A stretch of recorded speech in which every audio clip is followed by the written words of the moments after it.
whether or not reports of Khamenei's death are correct. He says, yes, I believe them to be correct. I've spoken to a lot of people, and we feel certain, we feel that that is a correct story. So that's where we are there. Just worthwhile noting that for the people who are in the Gulf this evening, for the people who are in Israel this evening, this is not over. For the people of Iran, of course, this is not over. You're looking at the Burj Khalifa, the world's tallest building. A drone nearly struck that earlier today. There are people who are, currently in Dubai. Over 250,000 Brits live there. They've been struck. There's been reports of 2 massive explosions apparently in the last couple of minutes in Dubai. Sorry, last 20 minutes or so in Dubai as well. So this is very much not over. This is going to be a really fast-moving picture over the course of the next few days, certainly the next few hours. And Alex Armstrong will be here to do all of that with you here on GB News with his top panel. So we're coming to the end of this show now. I'm going to be handing you over to Alex in just a couple of minutes, I believe. But I think I'll sign off from you here now and just say a massive thank you to my wonderful panel that were with us this evening, and a huge thank you to everyone at home and everyone who has taken the time to listen to us. Right, I'm going to throw you over to President Trump, and just want you to bear in mind as well, after what has been an unbelievably difficult 40-odd years for the people of Iran, there are currently cheers of joy ringing around Tehran this evening. Here is President Trump. A short time ago, the United States military began major combat operations in Iran. Our objective is to defend the American people by eliminating imminent threats from the Iranian regime. It's been mass terror, and we're not going to put up with it any longer.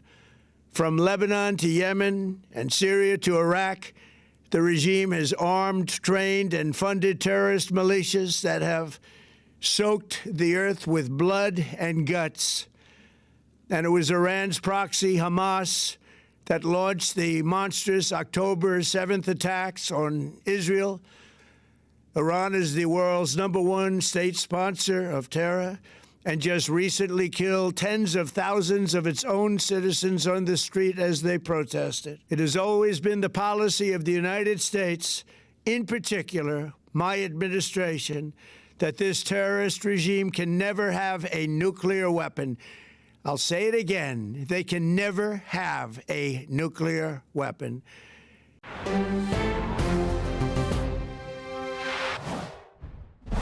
Welcome, everybody. That was, of course, the President of the United States, Donald Trump. It's just gone midnight in Tehran. It's 11 p.m. in Tel Aviv, and it's just gone 4 p.m. in Washington, D.C. War has broken out in the Middle East. You're joining me on a night of historic significance, as the world may have changed forever. Let's start at the beginning. At 6:27 a.m. this morning, Israel unleashed a massive surprise attack with over 500 targets in Iran simultaneously hit. Khamenei's downtown compound was among the very first to be struck. Israel dropped 30 bombs directly onto it. At 7 a.m., the President of the United States posted this video from Mar-a-Lago. Our objective is to defend the American people by eliminating imminent threats from the Iranian regime. At 8:42 a.m., the Islamist regime announced it was hitting back with its first wave. Ballistic missiles and drones were launched simultaneously towards Israel and towards every U.S. military base across the Gulf. Missile threat warning. Included shelter immediately. Shelter in place. Missile threat warning. Included shelter immediately. Shelter in place. At 9:03 in the morning, the Israeli military ordered all civilians to remain in bomb shelters until further notice. Then 10 minutes later, Bahrain activated air raid sirens, and minutes after that, a missile struck the US Navy's 5th Fleet headquarters there.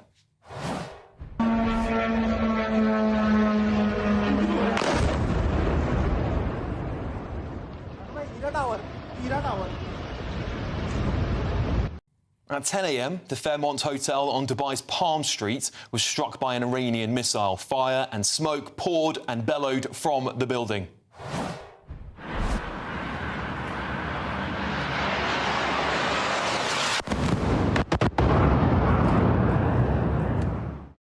And at 11 a.m, Prime Minister Keir Starmer addressed the nation from Downing Street.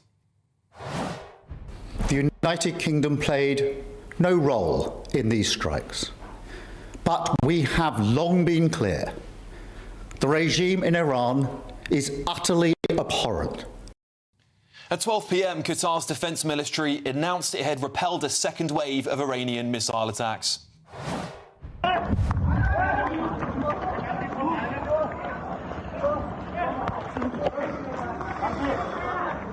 Oh my God.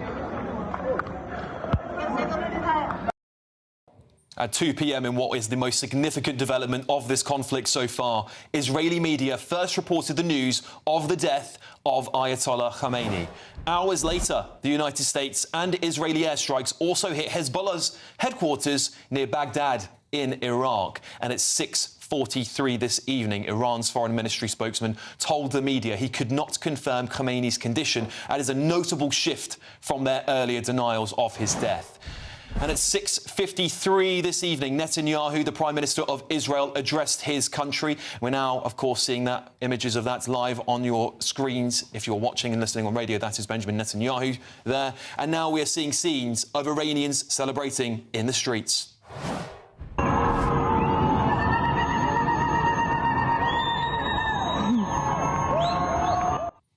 And here are the scenes in Israel.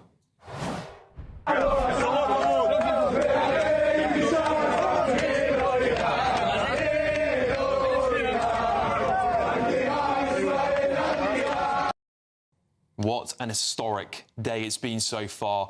The news from Iran has already triggered protests here in the United Kingdom, and our reporter Will Godley has the latest. Over to you, Will. Well, Alex, good evening to you. Yeah, just in the last few minutes, we've got news from Tel Aviv where a ballistic missile has got through. In fact, I can tell you that in Tel Aviv, 2 buildings have had a direct hit. That's according to the Israeli Red Cross, and the images I'm seeing on the scene there now showed a big blast in the last few minutes in central Tel Aviv as one of these Iranian ballistic missiles got through the Iron Dome and struck there. A large part of Israel is under this red alert where currently air raid sirens are sounding out. Of course, we heard from their Prime Minister Benjamin Netanyahu earlier on this evening telling citizens in Israel to listen to these air raid sirens, saying that more strikes from Israel, more ballistic missiles are expected, of course, and it could be seen that this latest wave of ballistic missiles might be in retaliation to news that's come from Israel, that's come from the US, seeming to confirm that their Ayatollah, the Iranian Ayatollah, was killed in these strikes earlier today. We also know that 7 of Iran's key figures were also killed. That was confirmed this evening from the IDF. So it could be that this latest barrage of missiles that's been sent to Israel, but also other countries in the Middle East, could be in response to the news that the Iranian Ayatollah has been killed. And Donald Trump saying to NBC that he feels that this is the correct story. That's in the last few minutes as well. But not just Israel dealing with strikes at the moment. I can tell you in the last 15 minutes, Doha, of course, which has a big US military base there, has heard a dozen blasts over Doha. That's according to Al Jazeera. We've also this evening seen blasts in the UAE at a key port in the UAE and other parts of the Middle East as well, including Bahrain. So this seems to be ramping up yet again. More rockets still in the air. Much of Israel still under the air raid sirens. In Tel Aviv, as we've just heard, 2 direct hits from ballistic missiles. As many people, Alex, in Israel now taking shelter and told to stay there for the time being. Thank you so much, Will Godley. Very comprehensive stuff there. Please keep us up to date on the latest. Of course, I'm joined here with a new panel now. Former Conservative MP Jane Stevenson is joining me. Journalist and broadcaster Mike Parry's here. Political commentator Jonathan Liss. And I have a special guest, because this is all about Iran tonight. I brought Iranian journalist Mani Bashrazad to the show as well. Thank you so much for joining us tonight, and thank you, Mani, for coming along. I think it's very important that we have an Iranian voice here with us throughout the evening tonight. Mani, I'll start with you. Historic scenes we're seeing today. Intervention many Iranians thought would never happen, quite frankly. Donald Trump, Benjamin Netanyahu, the US and Israel have launched strikes on the regime in Iran. What's your initial reaction to the scenes this morning? The man who killed tens of thousands of my countrymen and countrywomen, the man who tortured this country for more than 30 years, now he's dead. And we can compare this Mani, day... I'm so sorry to interrupt you. We've just got to throw to a footage of the UN Security Council. I'm sorry, it's live breaking news here. Let's just have a listen into what they're saying. We are witnessing a grave threat to international peace and security. Military action carries the risk of igniting a chain of events that no one can control in the most volatile region of the world. Let me be clear. There is no viable alternative to the peaceful settlement of international disputes. Lasting peace can only be achieved through peaceful means, including genuine dialogue and negotiations. Mr. President, second, the facts. The situation on the ground is very fluid. There are many unconfirmed reports. Here is what we know. About 20 cities across Iran, including Tehran, Isfahan, Qom, Shahryar, and Tabriz, have reportedly been attacked. In Tehran, large explosions were reported in the district that includes the presidential palace and the compound of the supreme leader. Several high-ranking officials have reportedly been killed, including, according to Israeli sources, Iran's supreme leader Ali Khamenei, that I'm not in a position to confirm. Iran's airspace has been closed and the country is under a near-total internet blackout. The attacks have reportedly caused significant civilian casualties. According to Iranian media, an airstrike killed at least 85 people and injured many more at a girls' school in Minab, Hormozgan province, and the school in Tehran was also reportedly hit, causing 2 deaths. Mr. President, military action is expanding rapidly across the region, creating an increasingly volatile and unpredictable situation and heightening the risk of miscalculation. According to Israeli sources, 89 people have been injured in Iran's subsequent strikes on Israel, and there were also impacts in the occupied West Bank. Iran has announced that in reaction to US and Israeli airstrikes, it targeted US military assets in the region. These strikes have reportedly hit civilian areas and infrastructure in the countries that I have already mentioned. Indirect impact of falling debris was also reported in Lebanon and Syria. Most Gulf states successfully intercepted the Iranian strikes. However, the UAE reported that 1 civilian was killed by debris from an intercepted missile. In Iraq, there are reports of drone and missile attacks from both sides. There are also reports that Iran is closing the Strait of Hormuz for international shipping. Mr. President, the US and Israel attacks occurred following the 3rd round of indirect talks between the US and Iran, mediated by Oman. Preparations had been made for technical talks in Vienna next week, followed by a new round of political talks. I deeply regret that this opportunity of diplomacy has been squandered. Mr. President, third, the region and the world need a way out now. I call for de-escalation and an immediate cessation of hostilities. The alternative is a potential wider conflict with grave consequences for civilians and regional stability. I strongly urge all parties to return immediately to the negotiating table notably on the Iran nuclear program. I note that the US President has reportedly talked with leaders of Saudi Arabia, Qatar, and the United Arab Emirates. Iran's foreign minister has reportedly spoken to his counterparts in GCC countries and Iraq, and everything must be done to prevent a further escalation. To this end, I call on all member states to strictly uphold their obligations under international law, including the UN Charter, to respect and protect civilians in accordance with international humanitarian law, and to ensure nuclear safety. Let us act responsibly and together to pull the region and our world back from the brink. Thank you.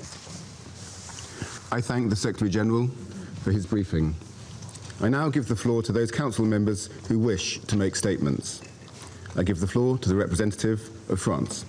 Merci, Monsieur le Président, et je remercie le Secrétaire général des Nations Unies, Son Excellence Monsieur Antonio Guterres, pour son exposé complet et éclairant.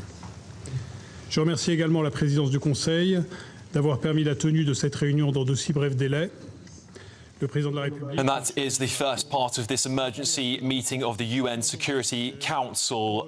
We will bring you more of that as soon as we can. Of course, they've moved on to the French there. We haven't got a translator available at the moment. All right, let me bring it back to my panel here. And Manny, I wanted to start with you. You've just heard the United Nations Security Council there. They want an immediate freezing of hostilities. They, of course, are concerned about the significant civilian casualties. Do you welcome what's happening in Iran, Manny? Once a wise man said, stupidity is defined as doing the same thing and expecting different results. When the UN Secretary General says we should go back to negotiations, we should go back to diplomacy, let's look at the last half a century. Did negotiations work?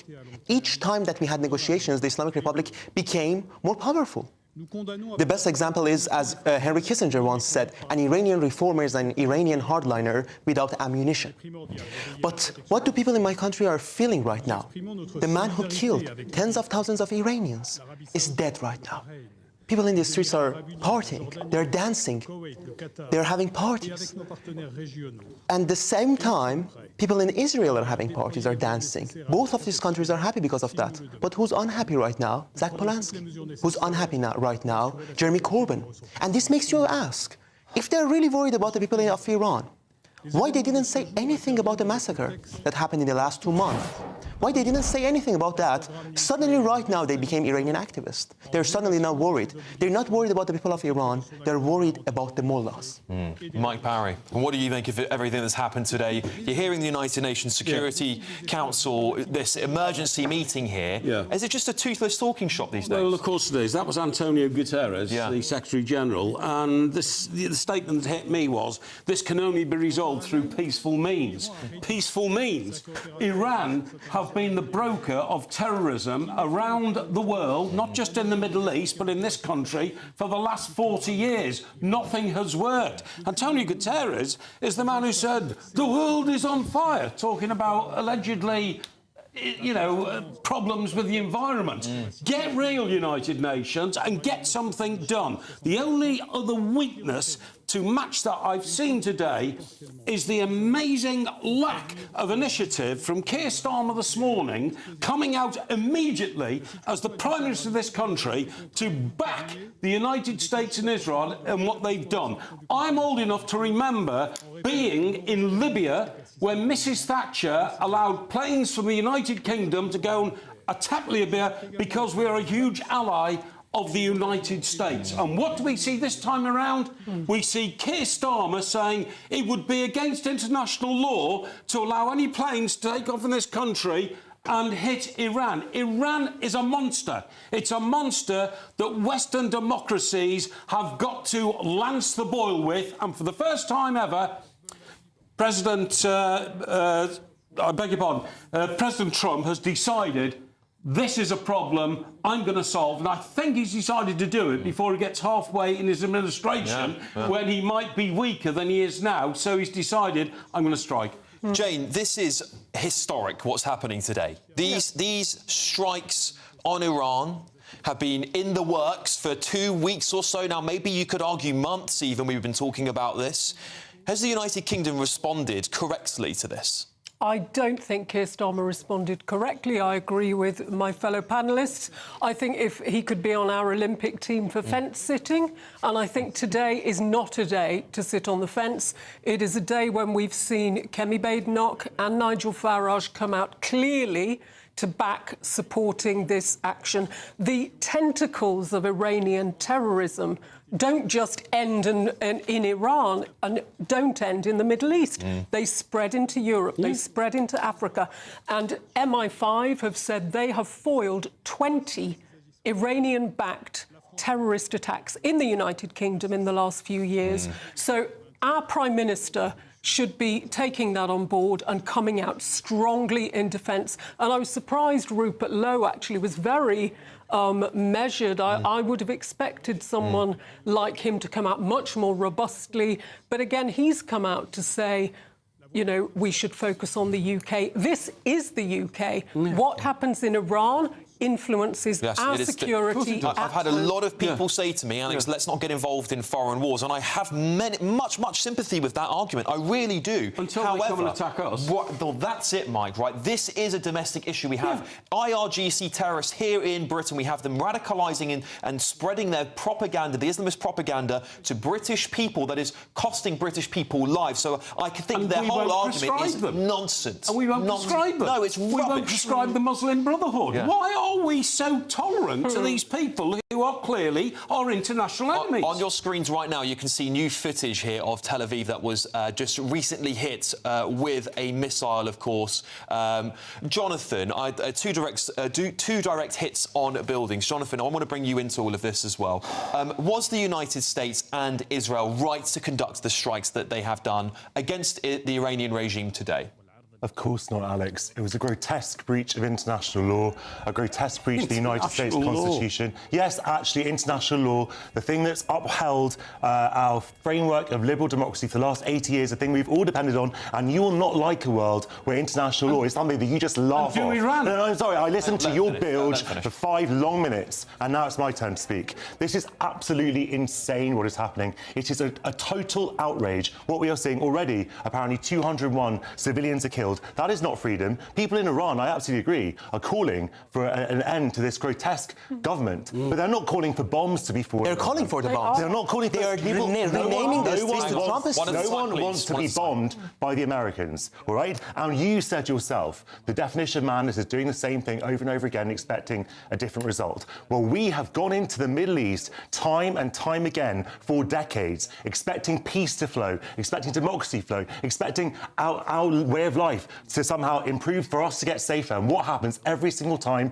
Terrorism increases. We saw the basket case that Iraq became after we went in there. Terrorism increases. The world becomes less safe. People voted for Donald Trump expressly to end the cycle of rebel wars. He promised that. He has gone against it. OK, Manny, what do you make of Jonathan's? A couple of points. When we are talking about foreign intervention, we shouldn't think that history starts from 2003. South Korea, North Korea is a foreign intervention. Kosovo is a foreign intervention. The reason that Maoists gained power in China was because the foreign intervention wasn't successful. The reason that the South Koreans are not starving like North Koreans is because of foreign intervention. And then when we look at Middle East, we shouldn't compare the performance of Middle East with Western European countries.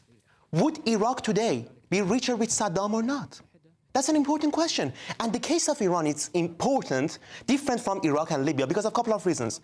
First of all, this is the only country in the Middle East that you see people, protesters, changing the name of the streets to Donald Trump streets. It means there's a demand from that country. The second thing is, there's a clear opposition to the regime in Iran, which is the Crown Prince Reza Pahlavi. You didn't have that in Iraq. What you're seeing just on your screens at the moment, for those of you watching at home, and maybe for those of you listening on radio, is the 2 strikes that hit Tel Aviv, Jerusalem, I believe, earlier on, not that long ago, I believe, as far as I understand it. We will be constantly bringing you breaking news this evening, by the way. There is a lot happening.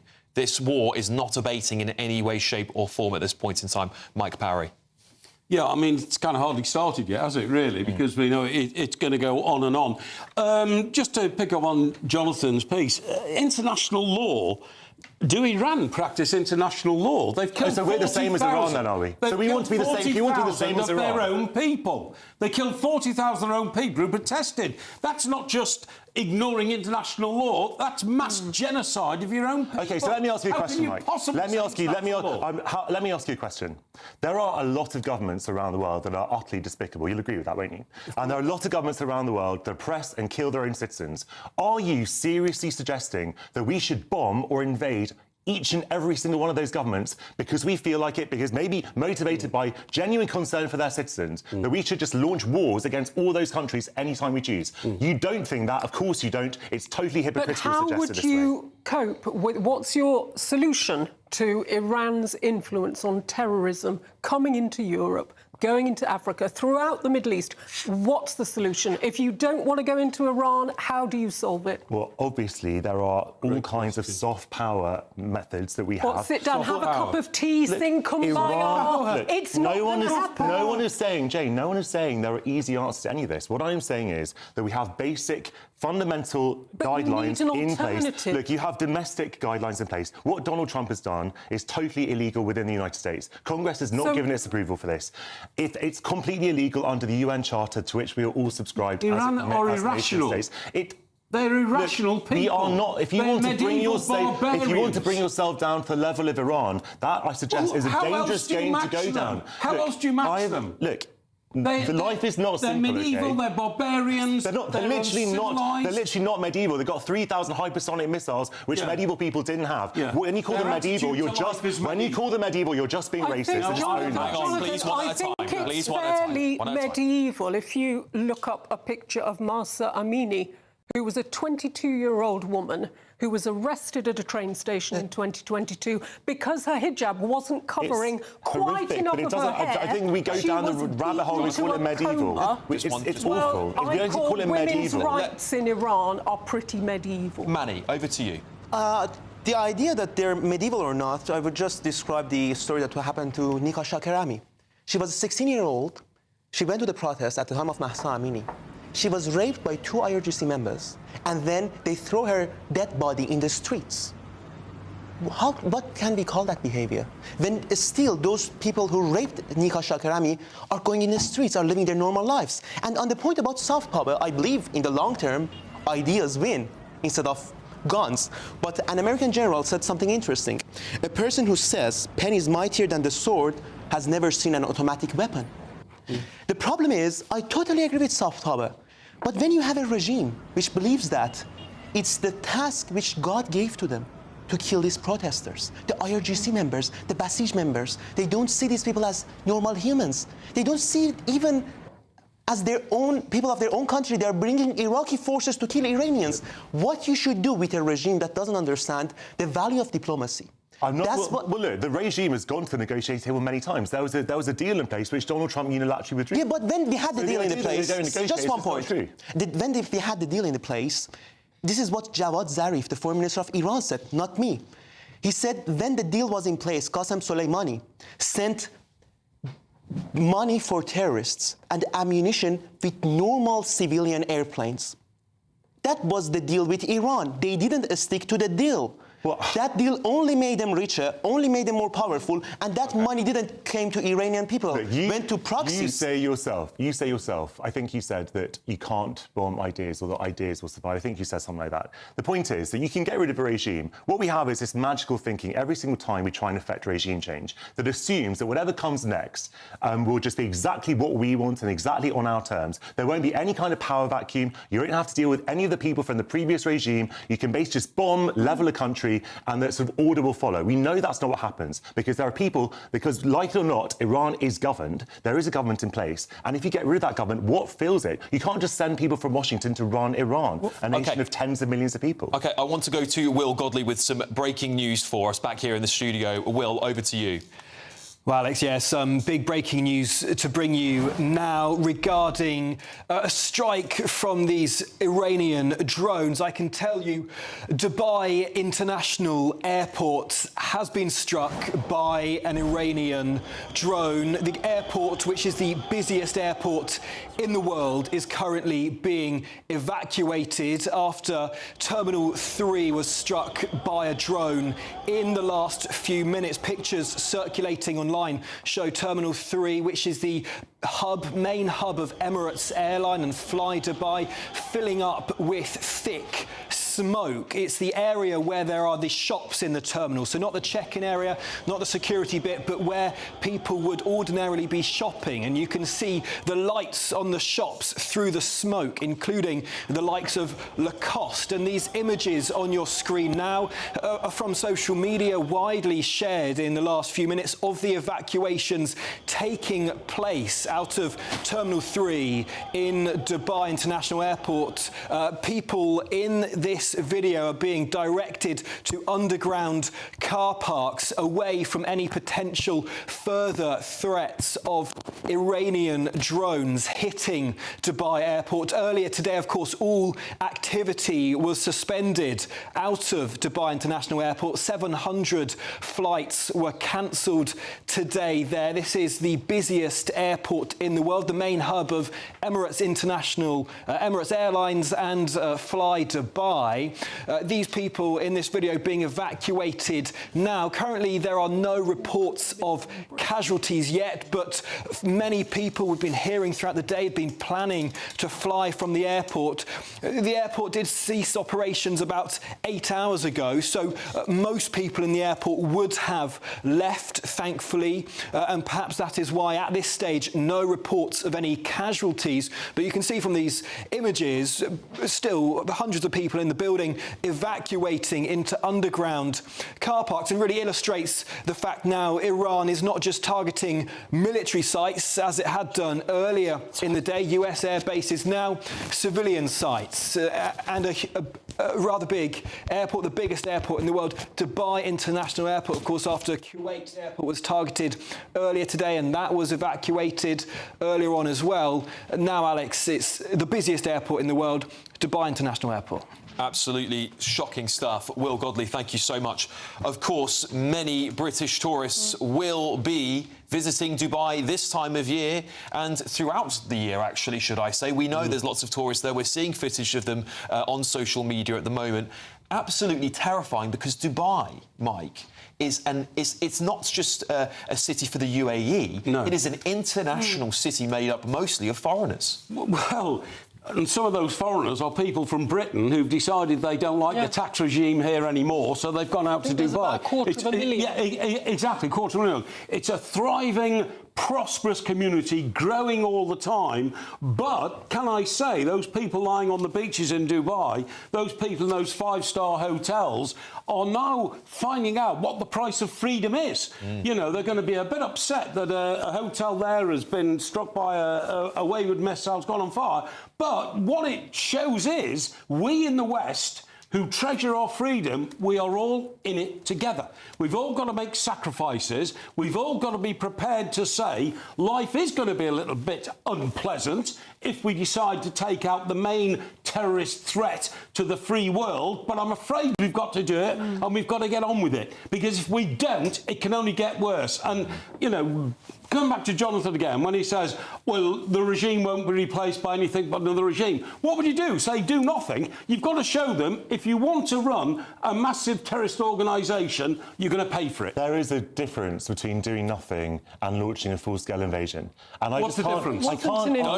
Please do not talk over each other on my panel tonight. Jonathan. I can't understand how people who are old enough to remember the absolute catastrophe of 2003 are sitting here as though their memories have been completely wiped. correct and that everything, that all the lessons that we learned have just been unlearned? How can we think that we can just bomb a country into submission and that everything will be fine afterwards, or that even things will be better afterwards? What we saw in Iraq was something immeasurably worse. We saw new terrorist organisations emerge. Do you think that Iran will somehow be immune from that? Of course it won't be. We are going to be less safe as a result of this. This wasn't an invasion. I think that's really important. This was a targeted, highly targeted airstrike. But there are no ground troops as yet going in. The whole point is to give space for the Iranian people to finally succeed in overthrowing the regime. And I really hope this is the end of the regime. But what is really concerning when you look at Dubai being hit, Bahrain being hit, Tel Aviv being hit, it is hopefully the death throes of the regime, but how extreme the retaliation attacks are going to be in the next 48 hours. It's very concerning. Manny, this seems to have become a Middle Eastern war now. This is not just a war between Israel, the United States and Iran. Iran has brought, through its actions, Bahrain into this war, the UAE into this war, others into this war as well. So this is now a Middle Eastern conflict, is it not? When Islamic Republic came to power, one of their main slogans was no to the East, no to the West. By East they meant Soviet Union, by West they meant United States and United Kingdom. When you go to Jummah prayer in Tehran, each time they say death to Israel, death to UK, death to the USA. What do they mean is, we don't want to live peacefully with the world. We are in a war. And if you read about the psychology of Khamenei, it's a psychology of martyrdom. As Retaliation wrote in Foreign Policy, he wants to be this great man of the civilizational war, and he wants to win that war. On the point that Jonathan made, I totally agree that so many things went wrong in Iraq, especially after the invasion. To quote Tony Blair, he said that, I underestimated the power of Islamic groups, political Islam in that place. The thing about Iran is there is no demand for political Islam if Islamic Republic is gone. They are the main source of political Islam in Iran. And to build up on Alex's point that this is a historic moment, I do believe, to quote George Orwell, the boot on human face in 20th century was communism. In my opinion, in 21st century, that boot is political Islam. And what we need to do is to fight against that force, and the biggest supporter of that force is the Islamic Republic of Iran. It's also Donald Trump. They are the... Oh, don't be so ridiculous. They are the head of the snake in this world at this point in time, if you ask me, Mike. This is the root of Islamism. They fund Hamas. They fund Hezbollah. They fund everything. They fund the worst, evilest organisations. And there's a huge difference here as well between Iran and Iraq, because the theocracy that runs Iran is a tiny percentage of the population. They're a minority. Whereas 98% of the population don't want the theocracy ruling them. They want to be free. And the point that James just made is absolutely right. And I mean, if you want to see the way Trump does it, Venezuela, he decided he had to take the leadership out, but he didn't invade it. He said, right, now we've given you a country back, do something about it. That's what I think he hopes to do here, and I think that's what can be done. He left the regime in place in Venezuela. OK. Are you seriously suggesting he's going to leave in place the regime in Iran? Well, what does he want to do? Did you want him to invade it? What did he want him to do? I have to go to our next guest. I'm, of course, joined by former Israeli government spokesman Elon Levy. Thank you so much for joining me. I believe you're in a bomb shelter, is that correct? I am in the bomb shelter in the building of in the basement of my apartment block. We've just received an alert that there are fresh missiles incoming into Tel Aviv. All received an emergency alert on our phones, and then there was a siren. So now we're waiting here in the bomb shelter, calmly, keeping calm, carrying on until we receive the official notice that it's safe to leave. Although just in the last hour, an Iranian missile hit a building in Tel Aviv. There are 8 people injured, 1 seriously. Israel's missile defenses are very good, but they are not hermetic, and these missiles are deadly. Indeed, the IDF here have said an additional barrage of missiles was launched towards the state of Israel. The public is requested to continue to follow instructions of the Home Front Command. The public is requested to stay in protected spaces until official notice. These protected spaces, is there enough for everybody, Aylan? Israel has lots of bomb shelters, but no, there are not enough. I mean, I'll give you a picture of how many bomb shelters we have. Every new flat, every new home built in Israel since the Gulf War over 30 years ago has its own rocket shelter. Every new flat in the last 30 years has a room of reinforced concrete and steel windows. If you thought that building requirements in the UK were tough, try adding a rocket shelter into every single flat. Older buildings have a bomb shelter in the basement like this one, but there are many buildings that have no protection at all. And then people have to run across the street with their kids, even if they're elderly or disabled, to try to find the closest shelter. And that's why this is a reality that Israelis cannot live with. Part of the reason Israel launched this attack against the Iranian regime and its nuclear program, its ballistic missile program, and its support for its proxy armies is that we have had enough living in a reality in which the Iranian regime and its proxy armies can fire missiles at us whenever they want, and pregnant women, disabled people, and the elderly all have to run across the street for shelter. This is no way to live, and now it's going to end.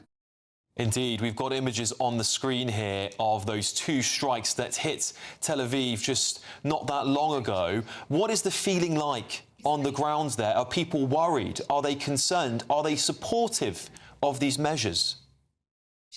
The mood in Israel is very much keep calm and carry on. You saw on the streets of Tel Aviv today people still sitting at the cafes in the very brief breaks we had between sirens because they're trying not to let this ruin their day and ruin their lives. But Israelis are well drilled. They know what to do in cases of emergency. This is not our first rodeo.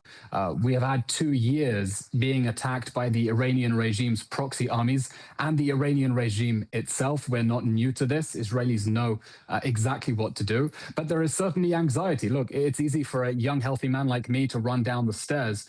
But if you have children and need to pick them up from bed, or you are elderly or disabled or sick or otherwise vulnerable populations, it is extremely stressful because you do not know whether you will get into your shelter on time. Now, look, you asked, are the Israeli people supportive of this? The answer is overwhelmingly yes. The Israeli people do not want war, but we cannot afford for the Iranian regime to get nuclear weapons and build ballistic missiles. Israelis understand that the Iranian regime has embittered us for years, oppressed and impoverished our neighbors in Iran to pursue a vision of death to Israel. And if that's your policy, death to Israel, we're going to come and get you. Ayatollah Ali Khamenei seems to have learned out the hard way. Indeed. And a final question to you. What would you like the desired outcome to be of this war? Are you hoping for full regime change or just an agreement that the existing regime will not pursue nuclear weapons? There is never going to be peace in the Middle East as long as the amazing country of Iran is governed by a fundamentalist, dictatorial regime that is committed to death to America and death to Israel. The best outcome will be if we end up with a free Iran, a transition to a democracy in Iran with a leader like the Crown Prince who wants to create a secular state at peace with its neighbors. On that day, you will see Israel and Iran become the best of friends. We just have to get over a minor disagreement that they currently have a regime with a policy of death to Israel, and we'd quite like to live. Thank you so much, Eylon Levy there, former Israeli government spokesman. Incredible scenes there, and I hope you stay safe there in the bunkers, of course. We are wishing you all the best here at GB News. And, of course, as with the Iranian people, we're wishing for as minimal casualties as possible during this time. We do have some breaking news coming in here. Donald Trump has posted on Truth Social. He has said this: Khamenei, one of the most evil people in history, is dead. This is not only justice for the people of Iran, but for all great Americans and those people from many countries throughout the world that have been killed or mutilated by Khamenei and his gang of bloodthirsty thugs. He was unable to avoid our intelligence and highly sophisticated tracking systems, and working closely with Israel, there was not a thing he or the other leaders that have been killed along with him could do. This is the single greatest chance for the Iranian people to take back their country. We are hearing that many of the IRGC, military and other security and police forces no longer want to fight and are looking for immunity from us. As I said last night, now they can have immunity. Later, they only get death. Hopefully, the IRGC and police will peacefully merge with the Iranian patriots and will work together as a unit to bring back the country to the greatness it deserves. The process should soon be starting in that not only the death of Khamenei, but the country has been in only one day very much destroyed and even obliterated. The heavy and pinpoint bombing, however, will continue uninterrupted throughout the week or as long as necessary to achieve our objective of peace throughout the Middle East and indeed the world. Thank you for your attention to this matter, President Donald J. Trump. Wow. Bombshell stuff here. Let me just give you some of these points, Manny. As an Iranian here sitting on our panel, I'd love to get your thoughts. There's a few things to get into. Perhaps let's go with the thing that I think is possibly the biggest part of the story, which is Trump is confirming here that the supreme leader of Iran, of the Islamist regime at least, Khamenei, has been killed. This is confirmation, at least from the President of the United States. How do you feel, and what do you think the reaction of Iranian people will be? Every Iranian had this dream in his life, in his or her life, to see the day that Khamenei is dead. And I think the biggest tragedy would have been that Khamenei would die like Stalin or Mao Zedong. They were in power and then they were killed. They weren't killed. The thing about this war is, we should understand this not only from a perspective of missiles or nuclear. This is a philosophical war. Those who love life and those who love death. Those who want to live peacefully and those who want to be in war eternally. And the point that the great guest made about Iran and Israel are natural allies. They were at the time of the Shah. Even Cyrus the Great, 2,000 years ago, he was the person who freed the Jewish people to have their own religion.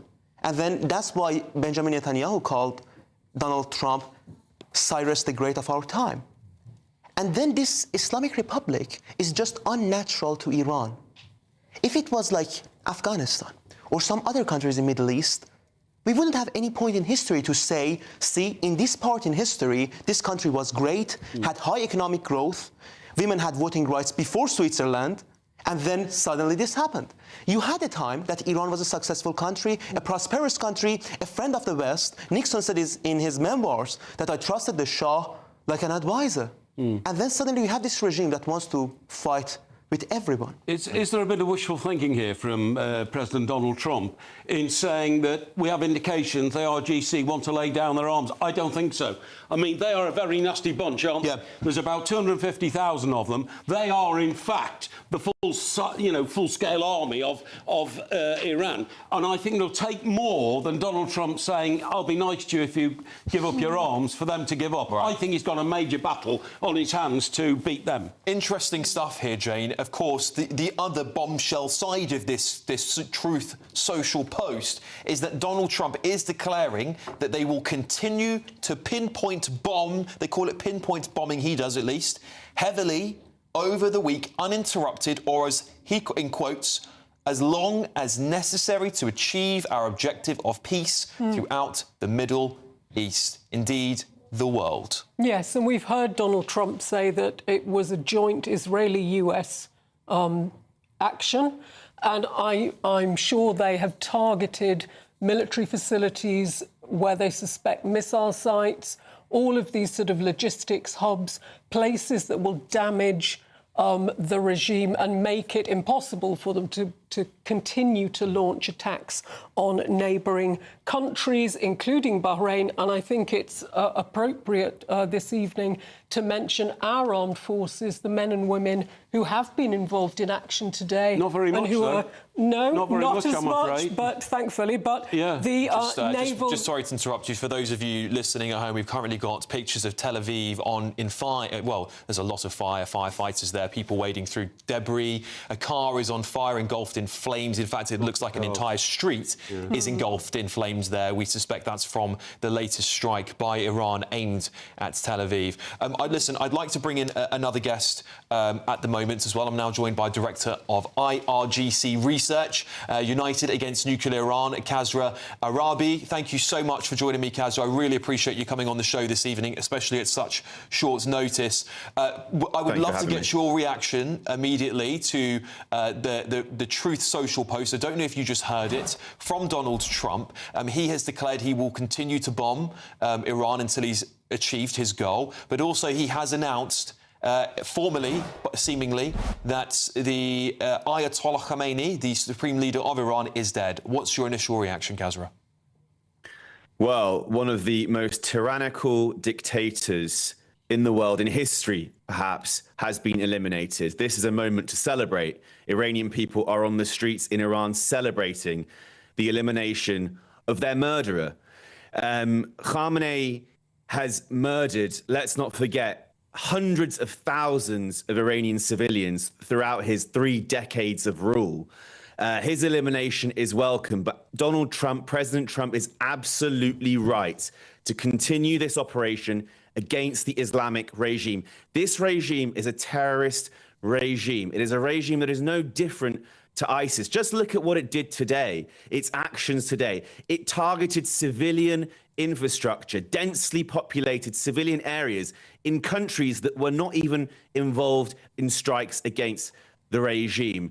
This is a regime that massacred 40,000 unarmed civilians just a month ago on the streets of Iran. Tens of thousands have been detained or in the Ayatollah's prisons. They are being charged as muharibs in the regime's Islamic penal code. A muharib must not only be executed, but must be tortured prior to their death, including rape. Horrific, horrific violence. This regime is no different to ISIS.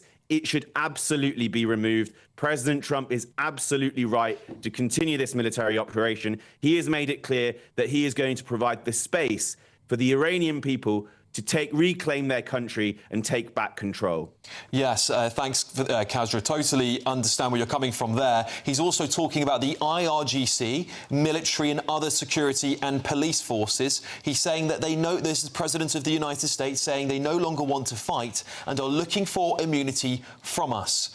He repeats a quote he said the other night. He said, now they can have immunity.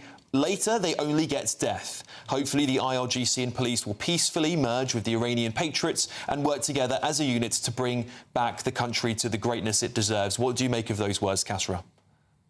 Well, look, the IRGC is the most extremist, armed Islamist organization in the world. Its members are radicalized to the T. 50% of training in the IRGC is indoctrination, Islamist, extremist indoctrination. They don't view Iran as Iran. They view it as the Darul Islam, the land of Muslims, and they look at the outside world as the land of infidels, the Darul Kufr. This is an organization that is no different to the likes of ISIS or Al-Qaeda or Hezbollah, which it created. Members of the IRGC aren't going to put their weapons down. They're going to fight to the teeth.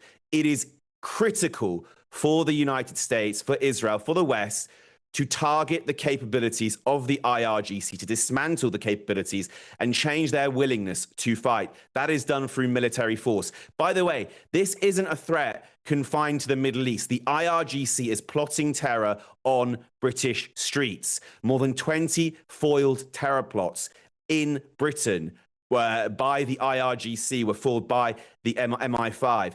They have created an extensive infrastructure in the UK where they are radicalizing British youth, Islamist radicalization, nurturing anti-Semitism. So the IRGC threat is not confined to Iran. It's not confined to the Middle East. It affects us here. And Keir Starmer still hasn't prescribed the IRGC. Keir Starmer has been silent in the face of their attempts to terrorize British citizens. Absolutely. Agreed with you on that one there, Kazra. Thank you so much for joining me this evening. I really appreciate you giving up your time to us. That is Director of IRGC Research, United Against Nuclear Iran, Kazra Arabi. Thank you so much for joining me. Jonathan, I'll come straight to you off the back of that. Strong words to describe the IRGC there, but I don't think he's wrong. This is a terrorist regime that has exported terrorism, not just to Britain, but has helped radicalise thousands of British men who have gone on to commit crimes. It is an evil organisation, and we shouldn't cry any tears over the loss of it today, should we? No, of all the things that are happening today, the thing that I shed the fewest tears for is the things that happened to the Iranian regime and their outliers. I have no sympathy for them whatsoever. I will not defend them. I think it's quite possible to hold that view and still to condemn wholeheartedly an illegal war against Iran, which, as we've already seen, in less than 1 day, has already claimed up to 200 lives. Those people did not ask for this war and they did not deserve to die. And I don't see, and we always have this double standard, where we kind of think that it's just a price worth paying to see brown people, basically, be killed in a way that we would never allow if we were talking about a war on our own doorstep. Absolutely ludicrous. It's totally ludicrous to make this about race tonight. No, this is nothing to do with race. This is to do with a terrorist regime that has spread its tentacles around the world. It has funded Hamas. It has funded Hezbollah. You could argue that the war in Palestine at the moment wouldn't even be happening if the Iranian regime had fallen decades ago like it should have done. Alex, that's the problem. If there was... It's got nothing to do with race. Of course it is. Of course Absolutely it is. wrong. In the same way, in the same way that there are many, many people who find Israel's government completely monstrous and reprehensible. But that does not justify attacking Israeli targets where civilians are put in harm's way.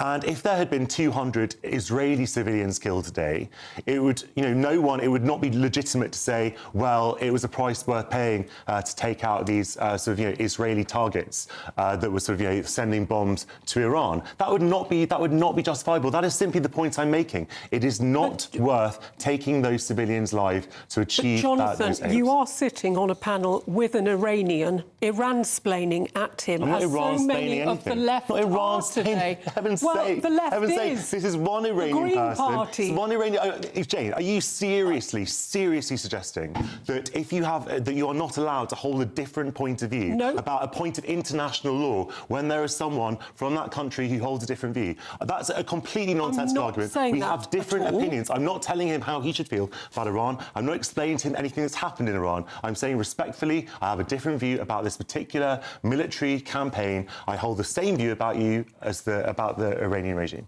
Okay. The thing I would say is World War II intervention wasn't about race, wasn't about color. When France was occupied by the Nazis, we didn't care about whether they're white, whether they're brown. It was a regime which was an occupying force. It wasn't from the French people. It was an occupying force, and it was completely justified, completely legal in my view, for US, UK, and USSR to attack the Nazis. The thing is, the situation is you're assuming that the government in Iran is a legitimate force, is a sovereignty. It's not about that. It's an occupying force. When they bring Iraqi terrorists from their Iraqi militias to kill Iranian people, how can we say that's a legitimate government? It is. The problem that here we have is when you see millions of people go out in Tehran after Crown Prince said, and protesting is not the same as 1 million people in London or 1 million people in England. Each person that is going outside, they're risking their lives. And the reason, and the evidence is so many of them are recording videos of themselves saying, if I died, then this is what I want for my country. I just want to read some news that's coming in here. We believe around 21 people have been injured after the attack on Tel Aviv. That's according to Israel's ambulance services on X there. So that attack, those missiles that you saw land in Tel Aviv, which we've been showing you footage of here on the screen, which engulfing it in flames, of course, has unfortunately injured many people. Mike Parry, over to you. I guess, realistically, this has engulfed so many countries now. We are talking about an international response necessary to contain this from spreading into what could easily be, and many people have said this for a very long time, a world war. Yeah, well, it is a world war because Iran spread their tentacles around the world. So anybody in a civilized country must support the action that the US and Israel have taken today. And get back to Jonathan's point again, the reason why this is happening is because in the constitution of Iran, they want to wipe Israel off the face of the earth. Israel launched the first attacks. He launched the first attacks. Hang on, Jonathan, don't you accept Iran do not want Israel to exist? They think that all Jewish people and the state of Israel should be wiped off the face of the earth. When have they ever said that? Sorry. When have they Of course, Israel have to defend themselves at every turn. Israel's the only democracy in the Middle East, and yet they are permanently under threat. That's a nonsense. Permanently under threat. OK, listen. I will tell that to the Palestinians in the West Bank that it's the only democracy in the Middle East. That's a completely ludicrous thing to say. Where does it say in the Iranian constitution that all Jewish... Do they want me to be dead as a Jewish person? Do they say that explicitly in the constitution, do they? I said Israel, they said, and all Jews, and all Jewish people. Yes. Right, so you're saying that... Are you actually saying that in the constitution of Iran... I'll have to look it up. Okay. That they say that no Jewish person should be alive. I do. I say that. That's the belief in Iran. Okay. That's in the constitution. Is that in the constitution? That's what the theocracy of Iran believe in. I want to bring in US political commentator Jennifer Ewing into the studio to get the reaction of the United States of America. Jennifer, how has this gone down? Is this a good moment for President Trump? Of course, we're talking about reaction here in the United Kingdom, how we're all dealing with it, what's going down in Israel and in Iran. But how are Americans responded to this significant moment in history? Sure. So it depends who you ask. And when you say, with regards to President Trump, it's probably the riskiest moment he's had in either one of his terms. Even if the best possible scenario comes out of this situation, it's still high risk for him. He ran on an anti-war platform. And until we can answer the questions of how imminent was the Iran nuclear threat to us, and two, what is the likelihood we can have an efficient and effective, friendlier regime in Iran than we have now, we won't know whether or not this bombing campaign was the right thing to do from a political perspective. So that's what he's going to be grappling with now. You'll see even divisions within the Republican Party of people who voted for him. There's those who say the Lindsey Grahams of the world who, have been goading the president to do this for months and months and months, even years. And then you'll have the other wing of the party, the more America First, that feels we have so many problems at home right now, and we do not want to get involved in another forever war. And I don't think anyone can say right now with certainty, even if it is targeted strikes, like the 12-day war, back in June, or, what happened in other countries, that this will not spiral out of control. The other thing that people are asking is if we did, in fact, during the 12-day war, eliminate or obliterate the Iranian nuclear program, why are we now having to look at it as such an imminent threat? So a lot of people are just asking questions, rightfully so. But this is high risk for President Trump, because the second something goes wrong, and it will, look at the breaking news continuing to come out tonight with the Dubai airport and Tel Aviv. Trump's enemies, of which there are many, including in his own country, including in my country, are going to use every negative thing against him. Jennifer, there's a bit of a split happening here in Britain, right? There's many on the right of the political spectrum saying we don't want to get involved in another foreign war. It went really badly for us with Iraq. It went very badly in Afghanistan. And actually what it did was trigger this migrant crisis, which is consuming us today. That's what a lot of people on the right of British politics are saying to me today. They don't want to get involved in this war. Is Britain right? Is Keir Starmer right to have kept out of it as much as he possibly could have done? Well, look, Alex, like I said a few minutes ago, we're not going to know if this was the right thing to do until we know how imminent was the Iranian nuclear threat to us and what happens afterwards. I don't think anybody knows the answer. Now, so far, what the president has said is he's going to be doing these bombings, and then the Iranian people can take it from there. That's an ideal world situation, I suppose. But once, the war starts, which it clearly did early this morning, we don't know what's going to happen. So I guess to answer your question, time will tell whether or not the Prime Minister is right for what he's said so far, or people in this country who don't want to get involved. But, look, I wouldn't be surprised to see if the UK does get involved in some way, just because of this special relationship. Whether or not that turns out to be the right thing, again, time will tell. But it's not unreasonable for people to look back at 20 years in Afghanistan, or other such wars that did not serve either UK or American interests. And again, President Trump was elected on an America First platform, and I think he's going to have to give a very, very clear message to the American people of why doing this is in America's interests. Jennifer Ewing, thank you so much for joining us this evening to give your take on what's going on, at least the American perspective on this too. It's obviously going to be a global issue. This will be the biggest story in the world this year, no doubt about it. Jennifer, thank you very much for talking with us. Just want to give you a quick recap if you're joining us at the top of the 10 o'clock hour here. The biggest development we've had in the last hour, not only are we seeing, of course, on your screens here, 21 people have been confirmed to be injured in the Tel Aviv attack. This is the Qatar, but we will get those pictures of Tel Aviv up on your screens for you. Here they are, engulfed in flames. As you can see, there, a building on fire, cars on fire, 21 people injured as Iran fires into Tel Aviv. Donald Trump has also posted on Truth Social in the last hour to give you a summary of what is a very long message. The President of the United States says this: Khamenei, one of the most evil people in history, is dead.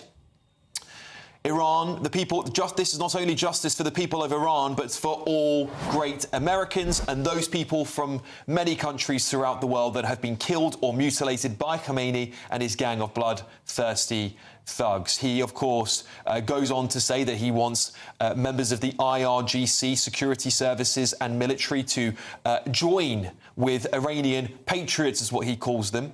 He says the time for immunity is now, if not death later.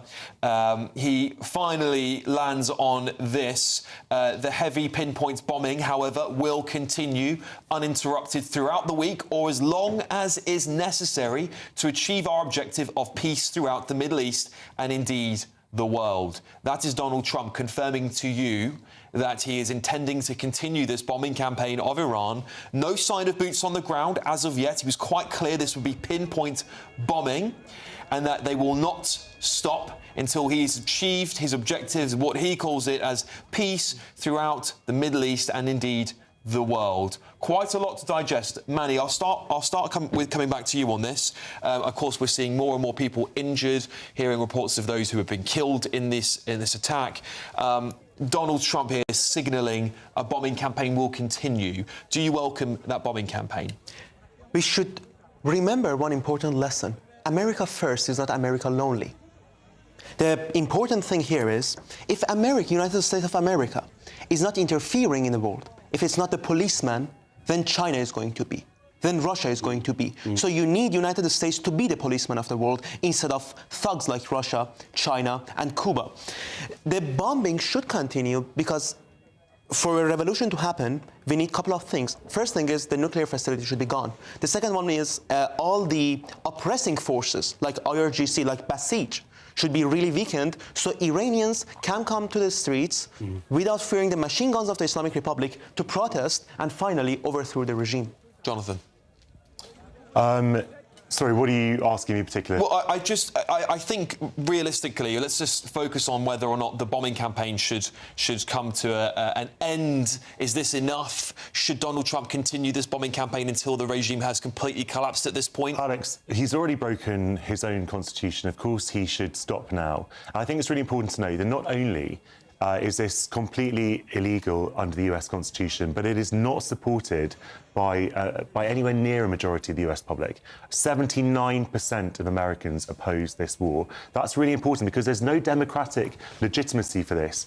Donald Trump was elected explicitly on a platform of not launching more wars. He ridiculed Obama during his presidency, saying Obama's probably going to invade Iran because his presidency is so weak. Stephen Miller, Trump's right-hand man, tweeted before the election that Kamala Harris was going to be the agent of World War III. Liz Cheney, who was going to be her Secretary of State, whatever, wanted to declare war in the Middle East. That they were going to send kids to war, in wars that they would never fight themselves, and that Trump would be peace. and it's just been completely turned on its head. It's an outrage, and there's no legitimacy for it. Also, I just have to come back on one point that we were talking about a moment ago, about Iran. As I say, I'm absolutely no defender of the Iranian regime, and I never will be. But I have to pick you up, Mike, on what you just said about the Iranian constitution calling for the death of all Jewish people. That is a complete outrage. You can oppose something and also recognise the facts. Actually, the Iranian constitution recognises Judaism as a protected religion. There is a delegated MP in the Iranian Majlis for a Jewish person. There are synagogues in operation. I'm not saying there's not discrimination. I'm not saying there's not discrimination. The idea that Jews are killed is not true. I need to get some breaking news, quite serious breaking news. I want to throw it over to Will Godley. Will, tell us more about this news that you're going to bring us.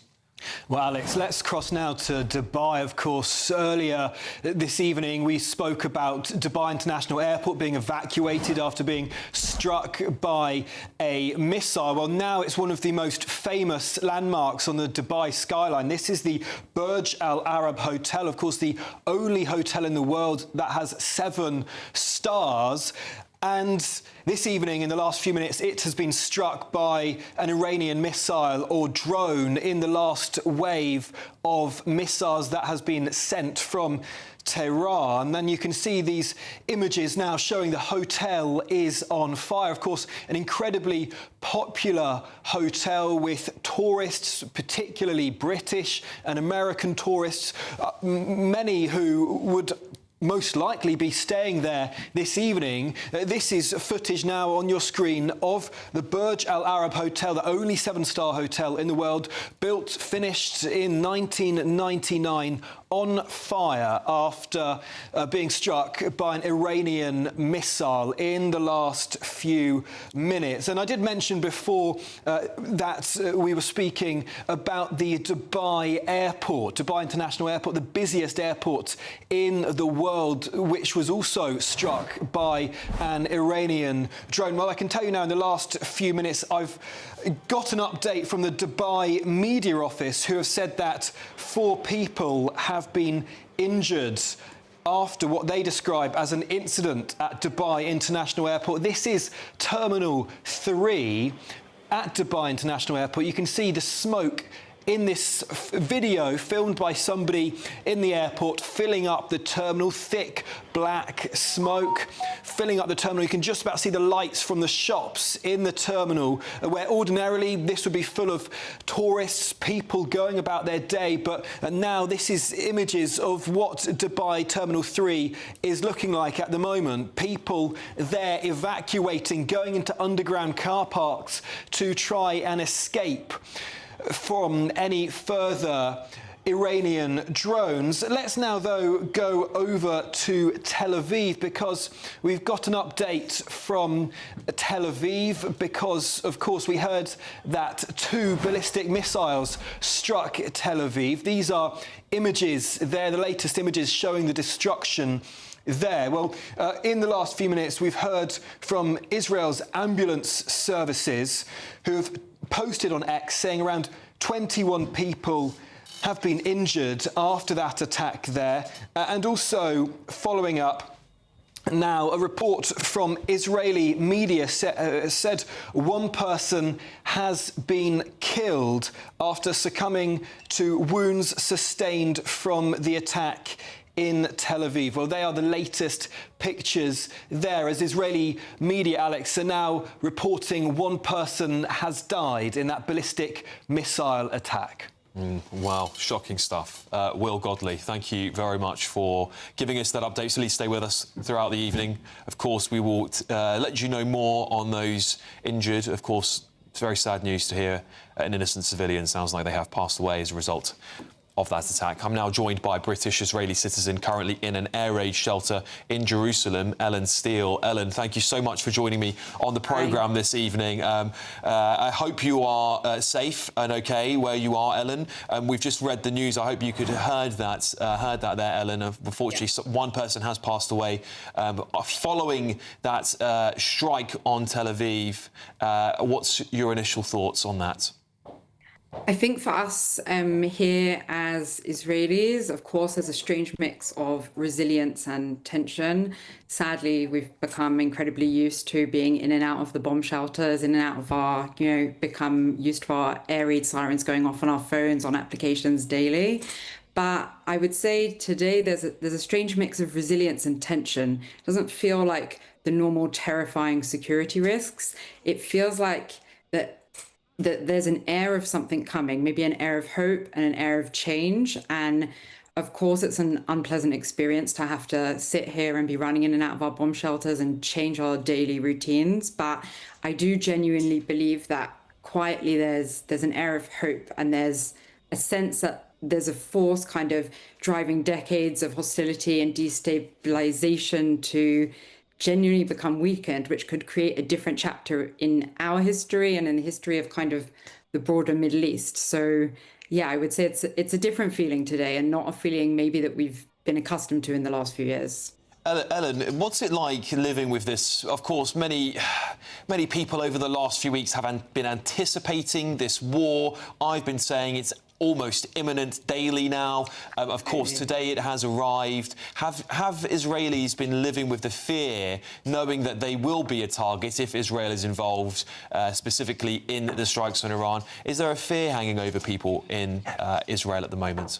Absolutely. Without a doubt, I can say for at least the last month, every day that we have gone to sleep, we have expected to be woken up in the middle of the night to an attack or to an airwave cycle, to an airwave siren. If you go to the supermarkets, people are there stocking up water, filling up their bomb shelters. Yes, it's definitely, I would say, for the last month been an air of expectation, shall we say. And this morning, when we were alerted to the first strikes that we made in Iran, I think there was almost a sense of relief across the country that something had begun and the wait was over, and now we were entering into this period of war, but there was no more waiting.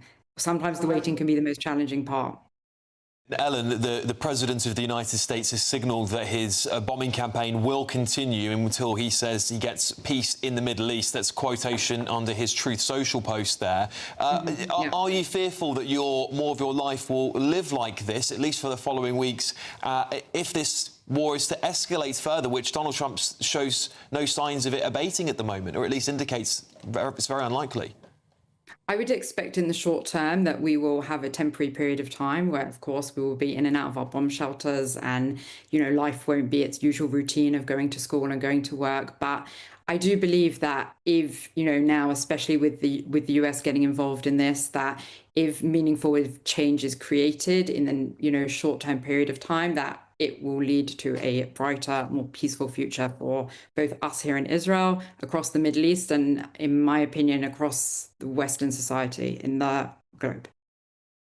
Ellen Still, thank you so much for joining us here on GB News this evening. Please stay safe, and we wish you the best here from London. Let's go back to my panel. Very sad news, Manny. A person has lost their lives in this strike this evening on Israel as a result of the retaliation, at least by Iran. Do you expect more of this to come? Unfortunately, I do expect, because of the behavior of the Islamic Republic, where we can definitely clearly see there is US bombing, targeted bombing, like the Beit, like the place that Khamenei lived. There is Islamic Republic bombing hotels, the places that civilians live. And this is their behavior not only to the citizens of other countries, but the citizens of their own country. But the problem is, I would like to live in a world where no one died. There would be no wars. But the problem is, we are living in a world of opportunity cost. We should calculate the cost and the opportunity. For example, the Syria example, when Barack Obama said there's going to be red lines if Bashar al-Assad attacks its own citizens with chemical weapons. He attacked his own citizens, and there was no red line. 500,000 Syrians died. And that's the problem we're facing. We're facing that scale of numbers with other. And on a small point on the religious freedom in Iran, about how Jewish people can live. If I go to Iran tomorrow, I'm an atheist. Because I changed my religion from Islam, I'm going to be killed based on the Iran's constitution. And in that situation, we can't talk that they have Jewish parliament members. First of all, the parliament is just a circus. No one has any power except the leader. And it's not only the constitution. The constitution talks about the destruction of Israel. I remember in Iran, Islamic studies was compulsory. I remember when I went to school, from when I was like 10, 12, we had texts that said, one of the goals of you as Iranian citizens, as Muslims, should be destruction of Israel. And then they told us, and that's the interesting part is, they said multiple ways that you can do that. The first one is soft power, which we're seeing in the streets of London. Can I pass this over to you, Mike? We're seeing on social media there's a lot of footage of people in Iran taking to the streets, dancing. I've even got footage I'm seeing here of people in London, in Finchley, reportedly. I can't confirm, I'm not there, obviously. People in Finchley supposedly celebrating. I don't see anyone other than specific lefties in Britain who are very unhappy about this situation here. And of course some righties as well. I like that too. There's definitely some righties unhappy. Who would be unhappy about trying to get rid of the worst and most brutal people in the world, which is what the people who run Iran are? And again, getting back to Jonathan again, the destruction of Israel and for Muslims to kill Jews was the first part of the charter of Hamas drawn up in 1988. That is specific, Jonathan. Absolutely specific. When I talk about Hamas, I talk about Iran. Well, who sponsors Hamas? Benjamin Netanyahu's been bankrolling the last several years before 2023. If we talk about who's actually allowed Hamas to survive. Or a proxy of Iran. Now, to get back to your original question, don't you think this is a very clever piece of action by Donald Trump to try and say, I'm going to offer the Iranian people the opportunity to take their country back. What I'm going to do is I'm going to try and remove all the main barriers to the freedom aspirations of the Iranian people and then let them get on with it. And of course he's got to deal with the IRGC, but that's not impossible, is it? Because, you know, if they see the tide turning, I think it's a very, very clever strategy by President Trump. OK. Jane, what do you make of it all? I think my concern now, we're seeing civilian deaths, we're seeing people injured in these attacks. My concern is for the 250,000 Brits living in the Emirates who are within range of Iranian missiles, and I would imagine up to 1,000 personnel at the UK Naval Support Facility in Bahrain, which will be a target. So I hope the bombing and airstrikes that President Trump Jane, they chose to go there, didn't they? They did, chose to go there. And the Middle East is a very, very fractious part of the world. It is, but the Emirates is a very stable part of the world, and we have allies in the region, and Bahrain is a really important strategic facility. Well, we don't have any ships anymore, because we haven't got a Royal Navy, because we are not sufficiently powerful as a military force anymore to support the United States. Well, we have a lot going on, but the Straits of Hormuz, which Iran has now said is closed, we have 20% of the world's oil consumption going through those straits. The region is so strategically important. I agree. And I think if the airstrikes over the coming 48 hours take out Iran's capacity to bomb those places, I will be a little easier in my sleeping, because I do have concerns about what is within range of Iranian missiles at the moment. Just a little update here for you. British nationals in Bahrain, Israel, Palestine, Qatar and the United Arab Emirates are being encouraged to register their presence to receive direct updates from the Foreign and Commonwealth Office here on the situation in the Middle East. You can get those links, of course, on X and other platforms. Just please, if you are listening and tuning in from one of those locations, go to the Foreign and Commonwealth and Development Office website now and please register your presence, just so you can receive those critical updates. Of course, very important, as you're seeing here on your screens, this is Dubai.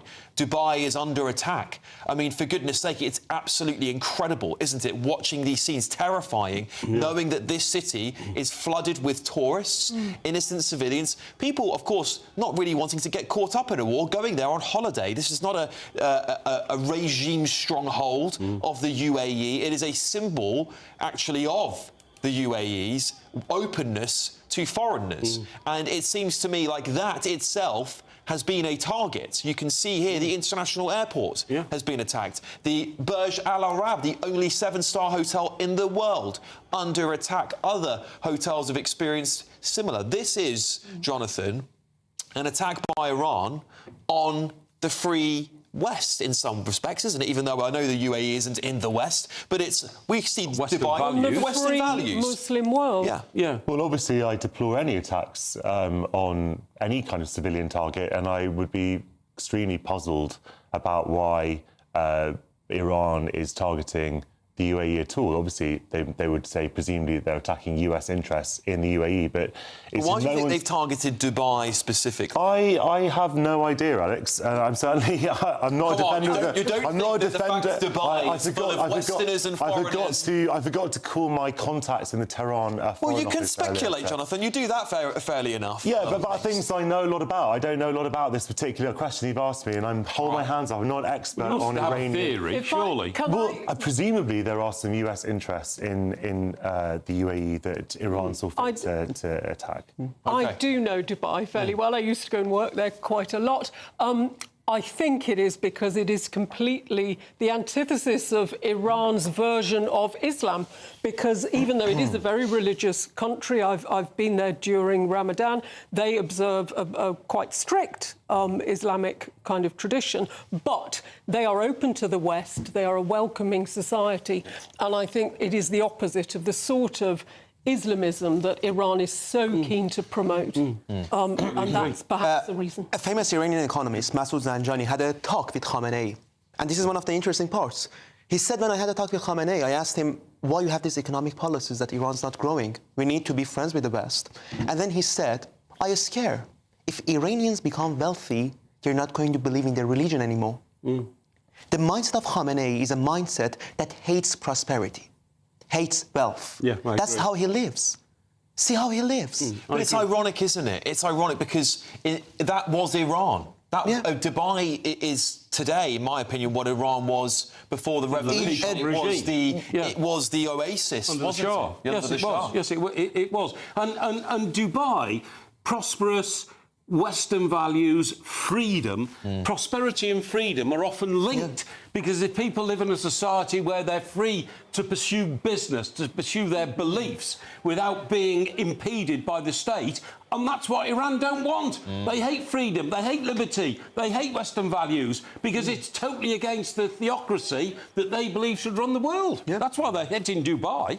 Yeah, it's seemingly, it looks that way to me at least. And Jane, when we see, these many countries and places like this, when I talk about Dubai specifically, it feels to many British people, I'm sure, watching who might have visited Dubai, like it's an attack on them almost, because this is like Spain to many British people. I don't want to say this in a trivial way, but many people treat Dubai like Spain now. Yeah, exactly. It's a massive tourist destination now. Yeah. When I first started going was around millennium. It was tiny, and every time I went back over the next 10 or so years, it was growing and growing and growing and growing.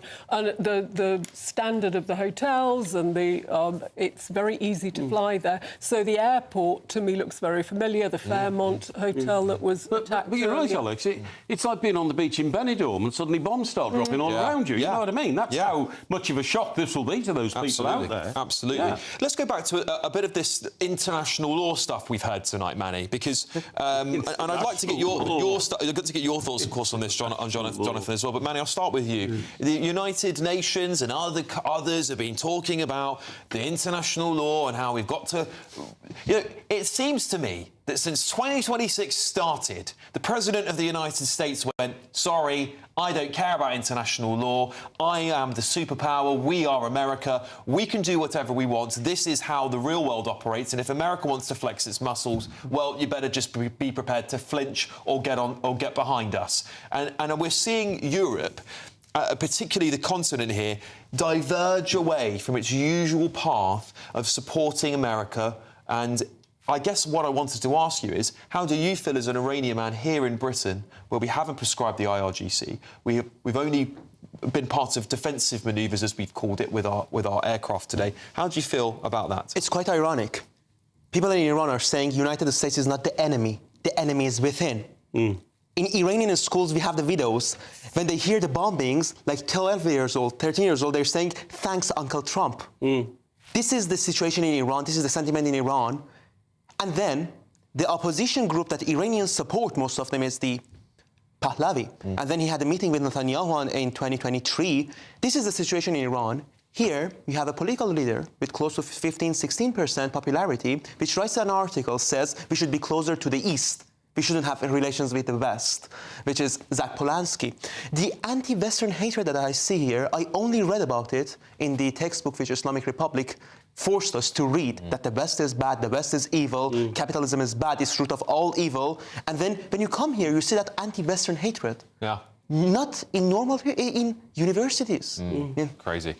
Just the footage you can see on your screen and what we've been playing for you over the last minute or so are the celebrations in Iran, the footage that I was seeing earlier on. I think we'll roll it again for you in a second, this new footage. Here it is now. Lots of people gathered in the streets celebrating what looks like they're hearing the news of the death of Ayatollah Khamenei. That's what that's the big thing I can think of today. And perhaps as we saw those what looked like hundreds of thousands, if not millions, of people protesting in Iran over the last few weeks, well, maybe they're finally getting the day that they wanted, which is to see the regime absolutely toppled. The only problem is, last time they were out on the streets, 40,000 of them were shot dead. Yes, and indeed. I fear for these people. They want freedom, but look what risk they're taking. Indeed. I just want to speak to another guest here. We've got defence editor at the Evening Standard, Robert Fox. Robert, thank you very much for joining the show this evening.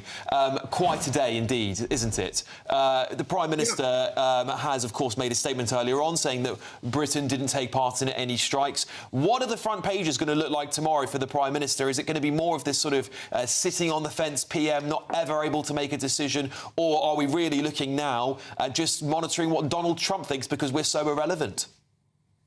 I think it'll be a bit of both. I'm doing a bit of a stammer on you, aren't I? Sitting on the fence. No, it will be about the death of Khamenei, if that's confirmed, and it looks as if it's being confirmed, and what that means. It's a big open door and a big open question, but it also will be, as you rightly suggest, about the stance of the Prime Minister. Now you see me, now you don't. Yes, I'm for this. No, I'm not. We're defending British interests. That's why we put aircraft in the air. Want to defend our aquaterium. Are we actually using the aircraft in Qatar to defend our allies there? They look as if they need quite a bit of defence. By the way, one of the things that's really being pointed out by the footage from tonight is how much we all need close ground-to-air air defences, a thing that this government in the UK has been very chary of funding. It's a big rolling story. It's an important war. And one of the big questions will be, in conclusion on the headlines, is the war going to get bigger? Robert Fox, as the other part of this major story today is it seems the President of the United States has confirmed the death of Ayatollah Khamenei. And I'm also seeing here on X a post from Khamenei's account, which has an interesting picture of a man with a sword with what looks like missiles, essentially. This is a painting of some kind. We'll try and get it up for you to show the audience shortly. But the caption reads, "Peace be upon him." Are we seeing now an acknowledgement, perhaps, from the Iranian regime themselves? Is this a subtle way of indicating that the Ayatollah is indeed dead? I think so. It's a code. The authorities, when it was first mooted and discussed in the news headlines and on social media, that in the strike on the leader's residency, the residence compound, and it was a piece of pinpoint intelligence that seems to have led to this, because it was quite a surprise that the initial attack was in broad daylight, several hours after dawn. It was intelligence that there had been a meeting there and the meeting was breaking up, and that's why they decided to strike. And they seem to have struck. One of the reports that is coming out from the US is that the body has been discovered in the rubble there. Now, your second point, which is very, very important, I think, is Khamenei may be dead, but he had a very strong clan base and was very keen to get his son Moab in to succeed him. And I think that's the messaging with, in the name of the martyr, the firm goes on. That will be concerning. It will be addressed because they've taken out quite a bit of the key leadership, by all accounts, in the last 20 hours. Indeed. Robert Fox, thank you so much for joining us this evening, Defence Editor at the Evening Standard. There is going to be so much fallout from this, isn't there? There's going to be so much fallout for us all to think about here in Britain. When I see the scenes of Dubai Airport, I have been to Dubai a couple of times myself, really shocked me. Really shocking, because this feels to me like it could be any of us. And I know there are Brits out there at the moment who are absolutely terrified, terrified of the situation. They're in hiding in their homes. It wasn't only that long ago. We saw Mexico the other week where tourists were cowering at airports behind barriers, hiding in their homes for fear of their lives. British tourists also out there like a too. civil war. Is this where we're at now in 2026? Are we all going to have to start looking over our shoulders? Well, aren't we going to have to start getting real in the world about defending ourselves? Because if I was British in Dubai, I'd be thinking now, what was the response of the Prime Minister of Great Britain? First of all, for the last week, he's been telling Donald Trump you can't use British bases, unlike Mrs Thatcher, of course, who said, yes, you can use British bases to attack a rogue power in the Middle East, OK? And then today, I was astonished when he eventually gave a statement 2 or 3 hours after it started. The third paragraph stressed very, very particularly, we didn't join in the attack, you know. I mean, who was that for? Who was he trying to impress? I was ashamed. I wish he'd said, we did join in the attack, and we were part of it. No, no, no. He was stressing we didn't attack anybody in the Middle East. And he said it with pride. Again, you know, citing international law. Lord Hermer, who's the Attorney General of this country, is his chief advisor. They are two human rights lawyers running this country, and they're running the country down and our international reputation. Why do you think it might be that the Prime Minister would want to reassure the British people that we are not joining this war on Iran? Could it be that a huge majority... It's not a war. Oh, sorry, a special military operation. No, it's an attack. Could it possibly be that a vast majority of the UK population, just like in the United States, oppose this war? I mean, it's crazy. You attack Starmer for literally everything. Right now, you are against the British people, and he's on the British people's side, because the British people are against this, because they know exactly how do you know that? Because they've been polling. How do you know that? Well, in the same way that we know anything. There was a poll do you think we're happy to have, you know, people from the revolutionary...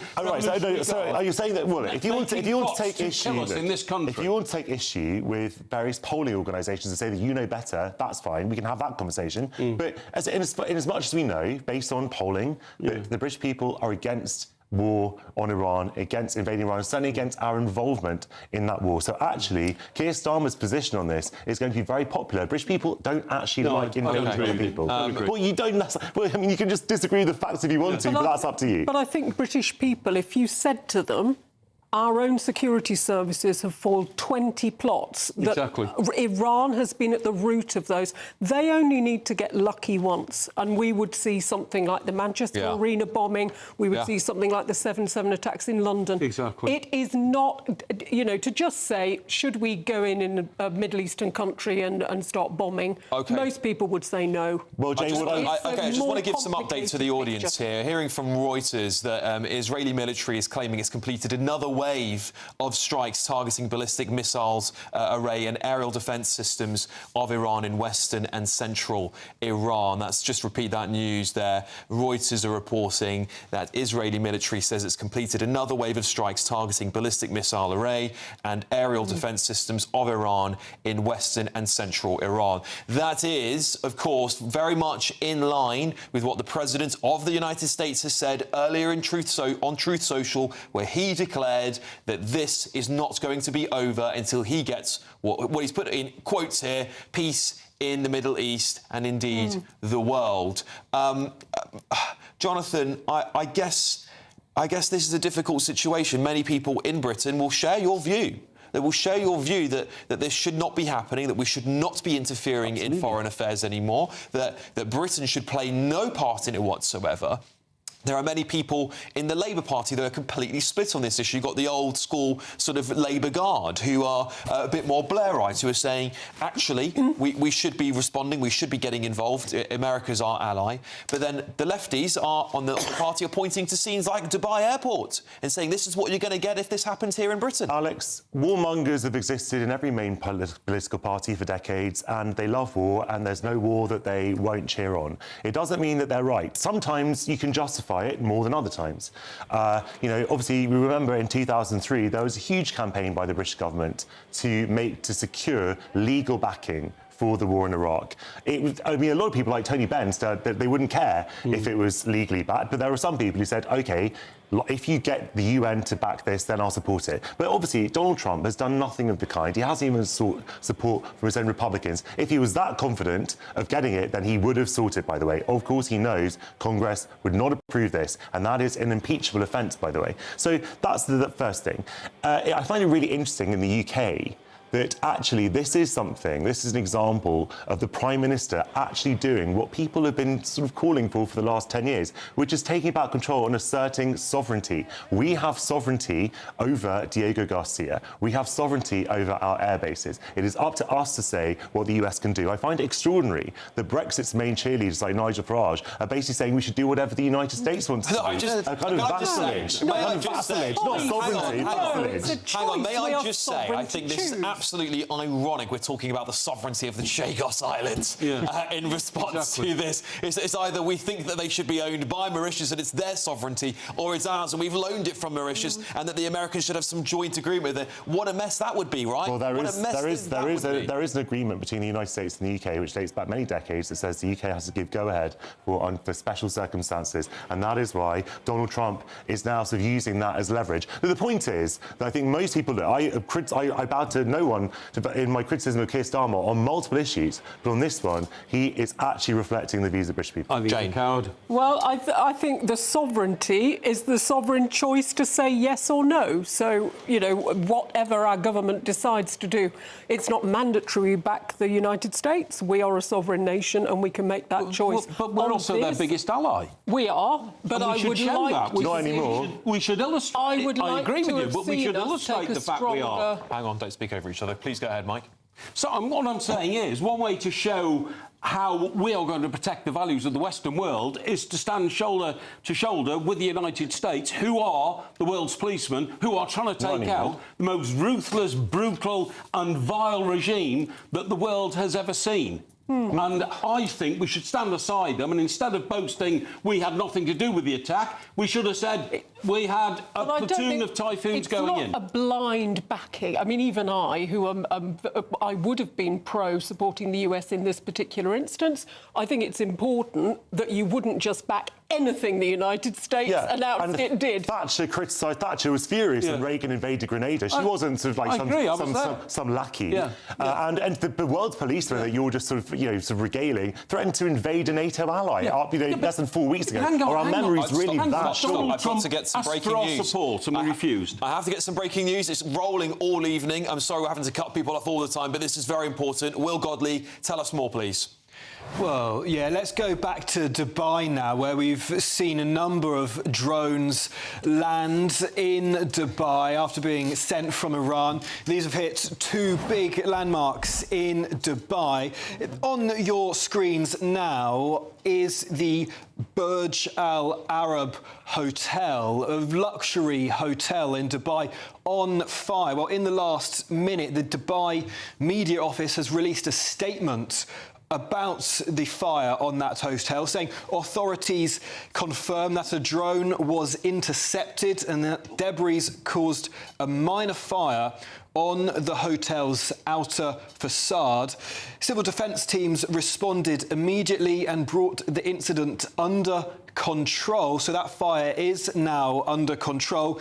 And the Dubai media office also confirming no injuries have been reported at the Burj Al Arab Hotel. Slightly different scene, though, at Dubai International Airport, where we know a drone hit Terminal 3. That's the terminal Emirates Airlines operates out of, at the busiest airport in the world. These are the latest pictures from the terminal International there as evacuation efforts get underway. Well, 4 people have been injured there, and there are some rather graphic videos floating around on social media showing 2 people with blood on their face after having been injured in this attack on Dubai Airport. Well, I can also bring you a statement from the Dubai Media Office about the attack, or the incident as they call it, at Dubai Airport.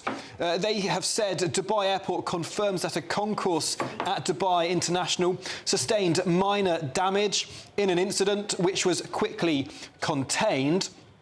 Emergency response teams were quickly deployed and are managing the situation in coordination with the relevant authorities. They said that the 4 people injured were staff at the airport, and they have sustained injuries and are now receiving medical attention. They also went on to say, due to contingency plans already in place, most of the terminals were already cleared of passengers, but they have said as the situation becomes clearer, they will provide a further update later this evening as evacuation efforts continue at Dubai Terminal 3 after a drone, Alex, struck the airport a little bit earlier on this evening. Indeed. It really is quite terrifying to see this footage. It could be any of us. It could be any airport in the West, frankly, if Iran had the capacity to target it. And I think the fact that this has been targeted specifically at Dubai says something to me about Iran's intention to strike fear, not just into the hearts of its brothers and sisters around in the Middle East, but of us Westerners as well. This is a message to us. It's revenge. It is. Over to you. About the missiles and the range of them, Shahab 3 can go to Greece. That's the range that we are talking about. And the important thing about Dubai to understand is Iranians go to Dubai and always ask their political leaders. Yeah. This is a place in the middle of the desert and has become one of the most prosperous places in the world. Why we can't have that as Iranians with the 3rd largest oil reserves, 2nd largest gas reserves? Why we can't have that? That's the reason they hate Dubai. And the point about sovereignty, I have sovereignty over my house. It doesn't mean that I should burn it. We can have the sovereignty and do the right thing, which is help United States to end this terror regime that has been there close to half a century. And about polling, I just have a question. If the polling says, for example, we assume 80% say we are against the war with Iran, does that mean we should abandon 250,000 British people in Dubai?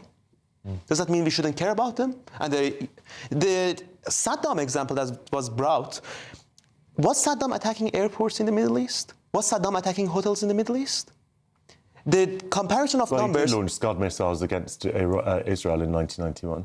Yeah, but at the time... That was at the end of the war, wasn't it, when he decided to hit back? And the problem is, just to have a sense of numbers, in the longest war of 20th century, between Iran and Iraq, Saddam killed 10 to 12,000 Iranian civilians. The Islamic Republic killed more than 30,000 Iranian civilians in 2 months. That's the scale we're talking about. And every death is a tragedy, I know.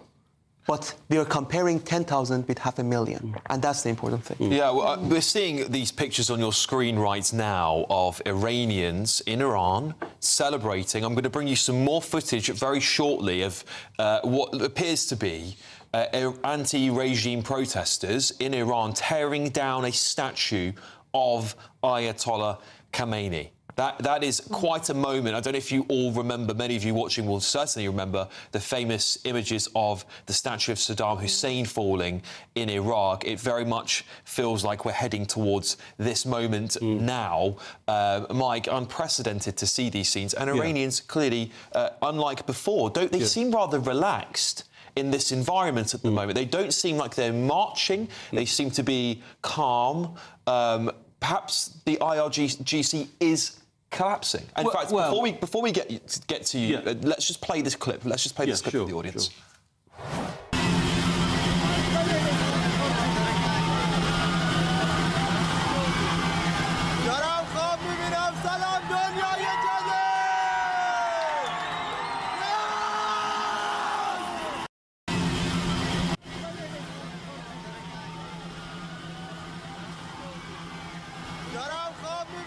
So here you have it. Fires in the background, smoke from the statue being toppled.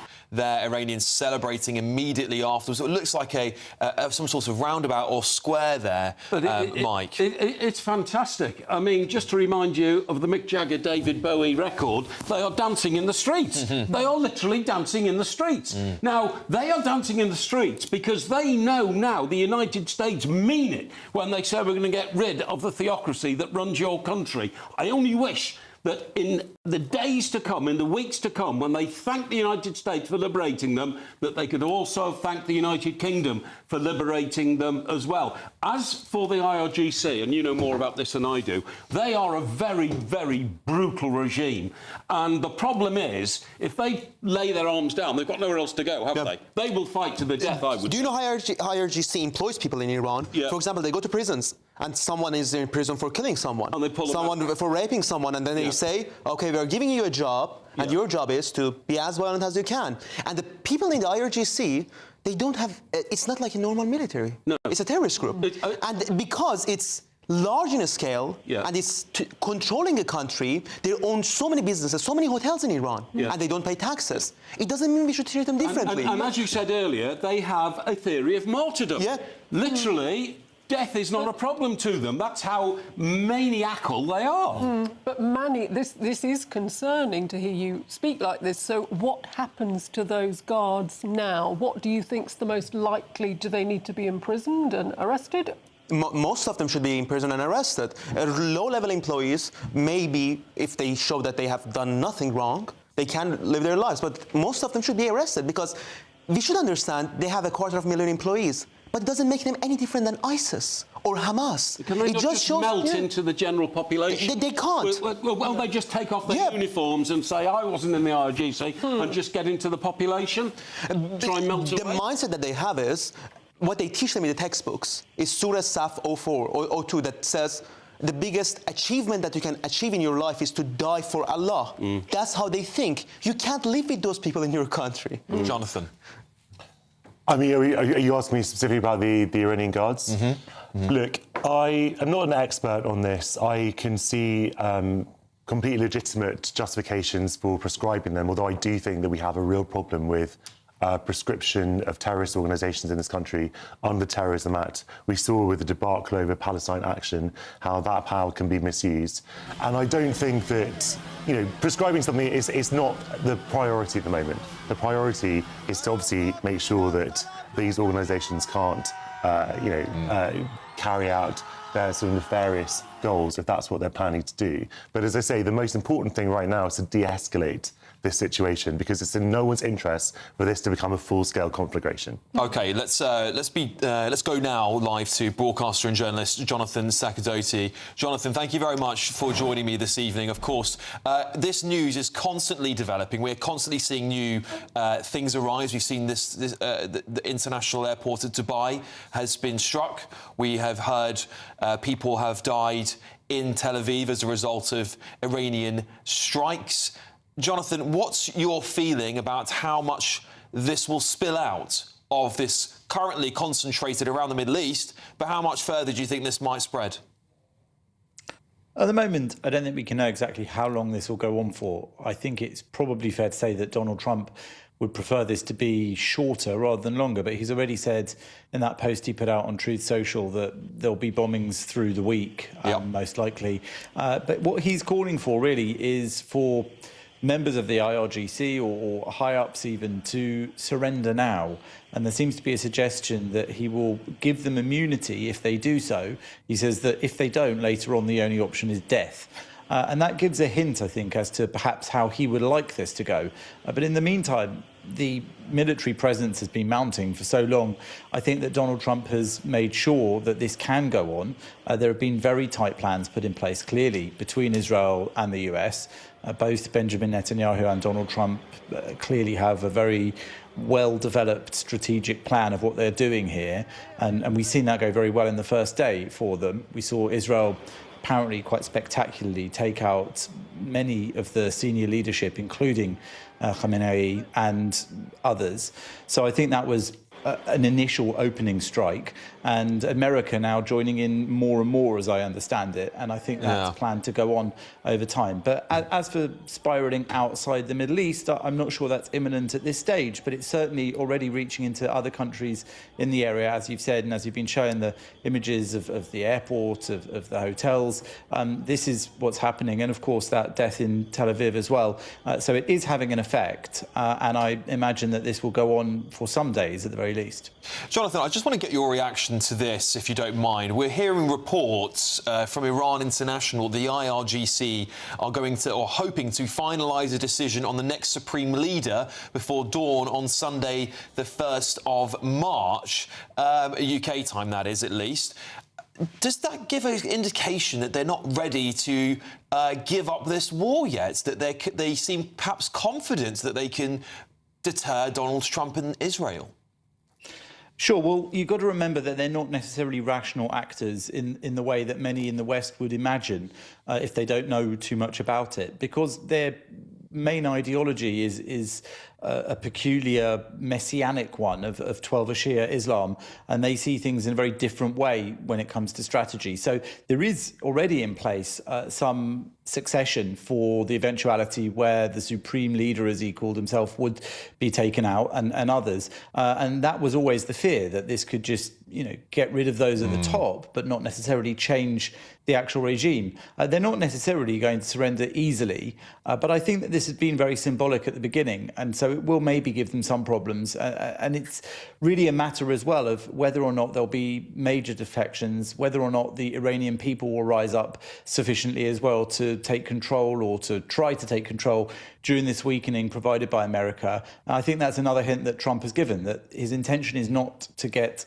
American troops sort of bogged down in the region, but instead to have this short, sharp shock that will enable the Iranian people to take control. And that I think there is some hope that that would make it a more successful regime change in the long run, potentially. Obviously, a lot is unknown. But in the meantime, when it comes to succession, a lot of them have been taken out already in this first day. There was Ali Shamkhani, who's Khamenei's personal security advisor and secretary of the Supreme National Security Council, Mohammed Pakpour, the commander of the Revolutionary Guards and architect of the plan to destroy Israel. And he also oversaw missile systems and proxy support, as well as domestic protest suppression, and several others. Salah Assadi, head of intelligence at the Supreme Headquarters, and a key strategist against Israel in the US, Mohammad Shirazi, who was Khamenei's military office chief since 1989, bridging armed forces and regime leadership, and others as well. I think the fact that those have already been announced, and eventually, within only a few hours, the actual death of the supreme leader himself, shows that there is an incentive not to get involved in the succession, because it really places a massive target on your back.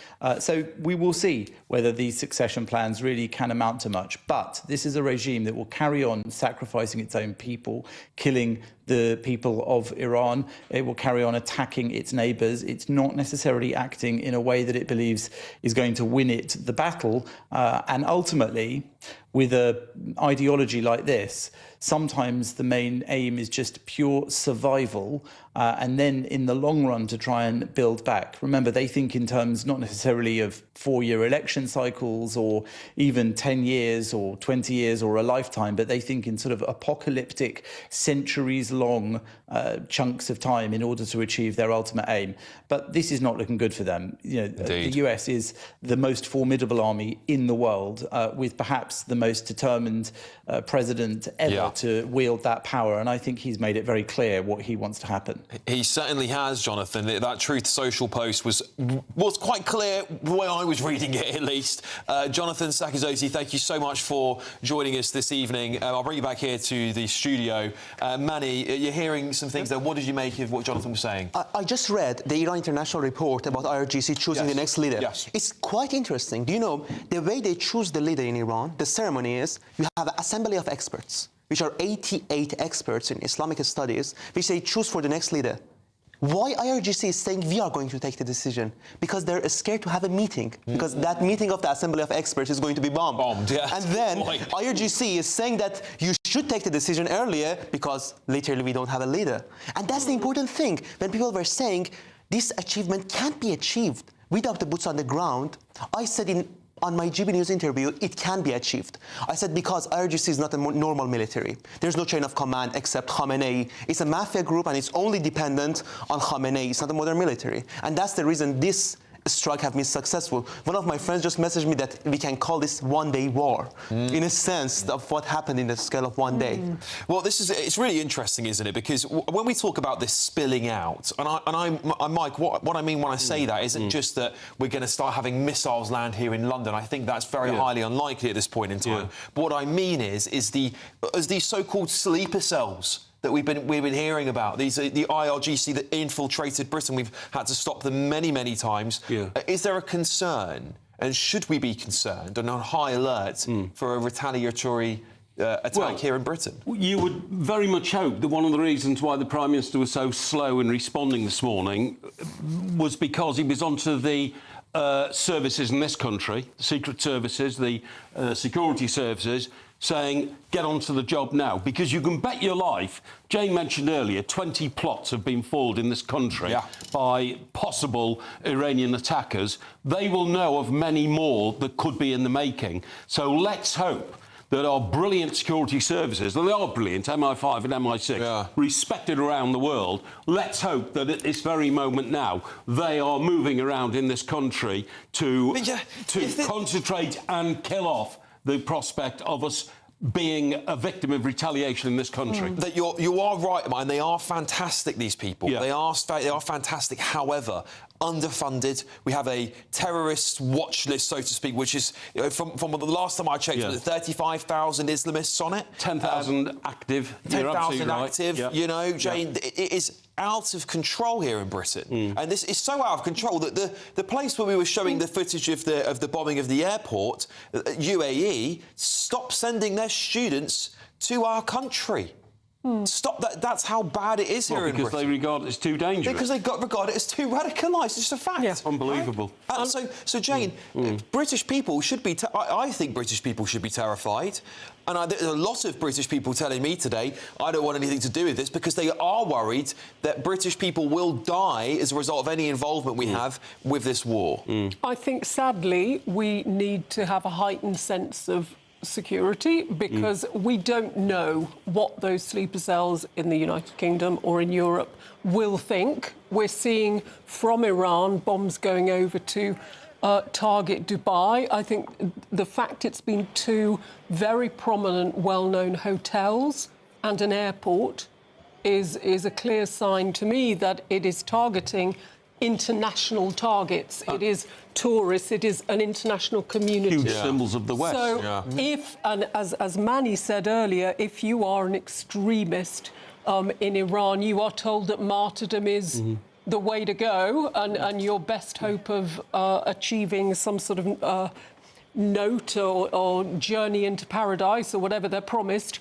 But we have to worry that people in the United Kingdom may think it's now or never. We go ahead with and Jewish people must be very frightened now in the United Kingdom, because of course they will be a target. They will be targeted. Of course they will. As we saw in Manchester. Jonathan, Jonathan, of course, I'd like to speak to you about this. You're Jewish. You, I'm sure, will have feelings about, especially, I mean, I think we were here chatting about what happened after the Manchester terror attacks.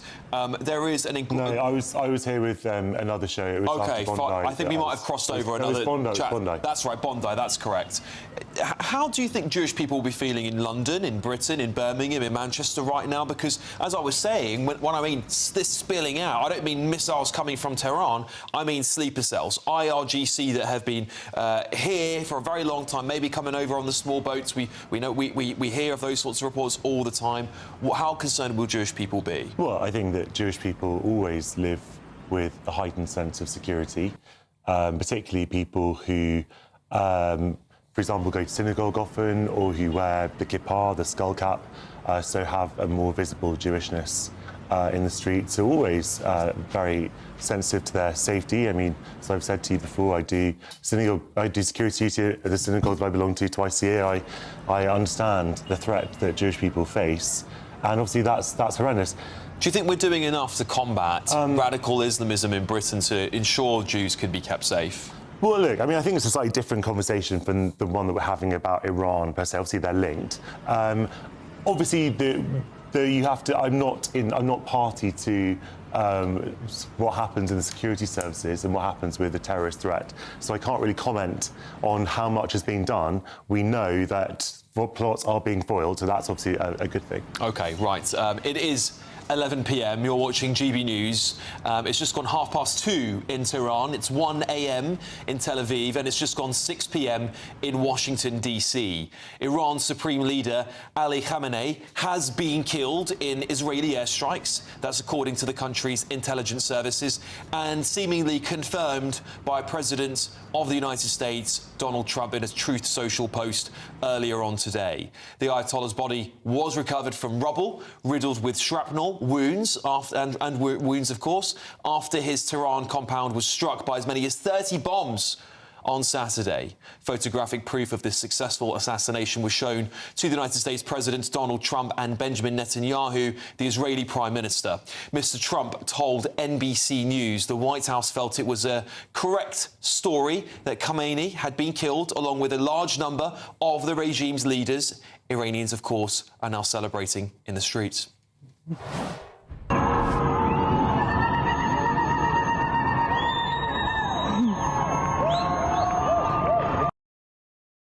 And as we have seen time and time before, statues are beginning to fall.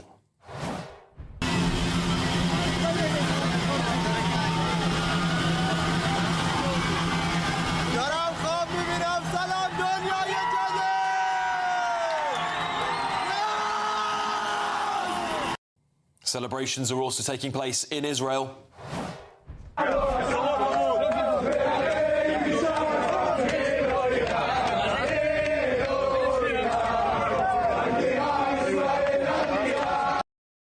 But Iran continues unabated. Dubai airport has been hit.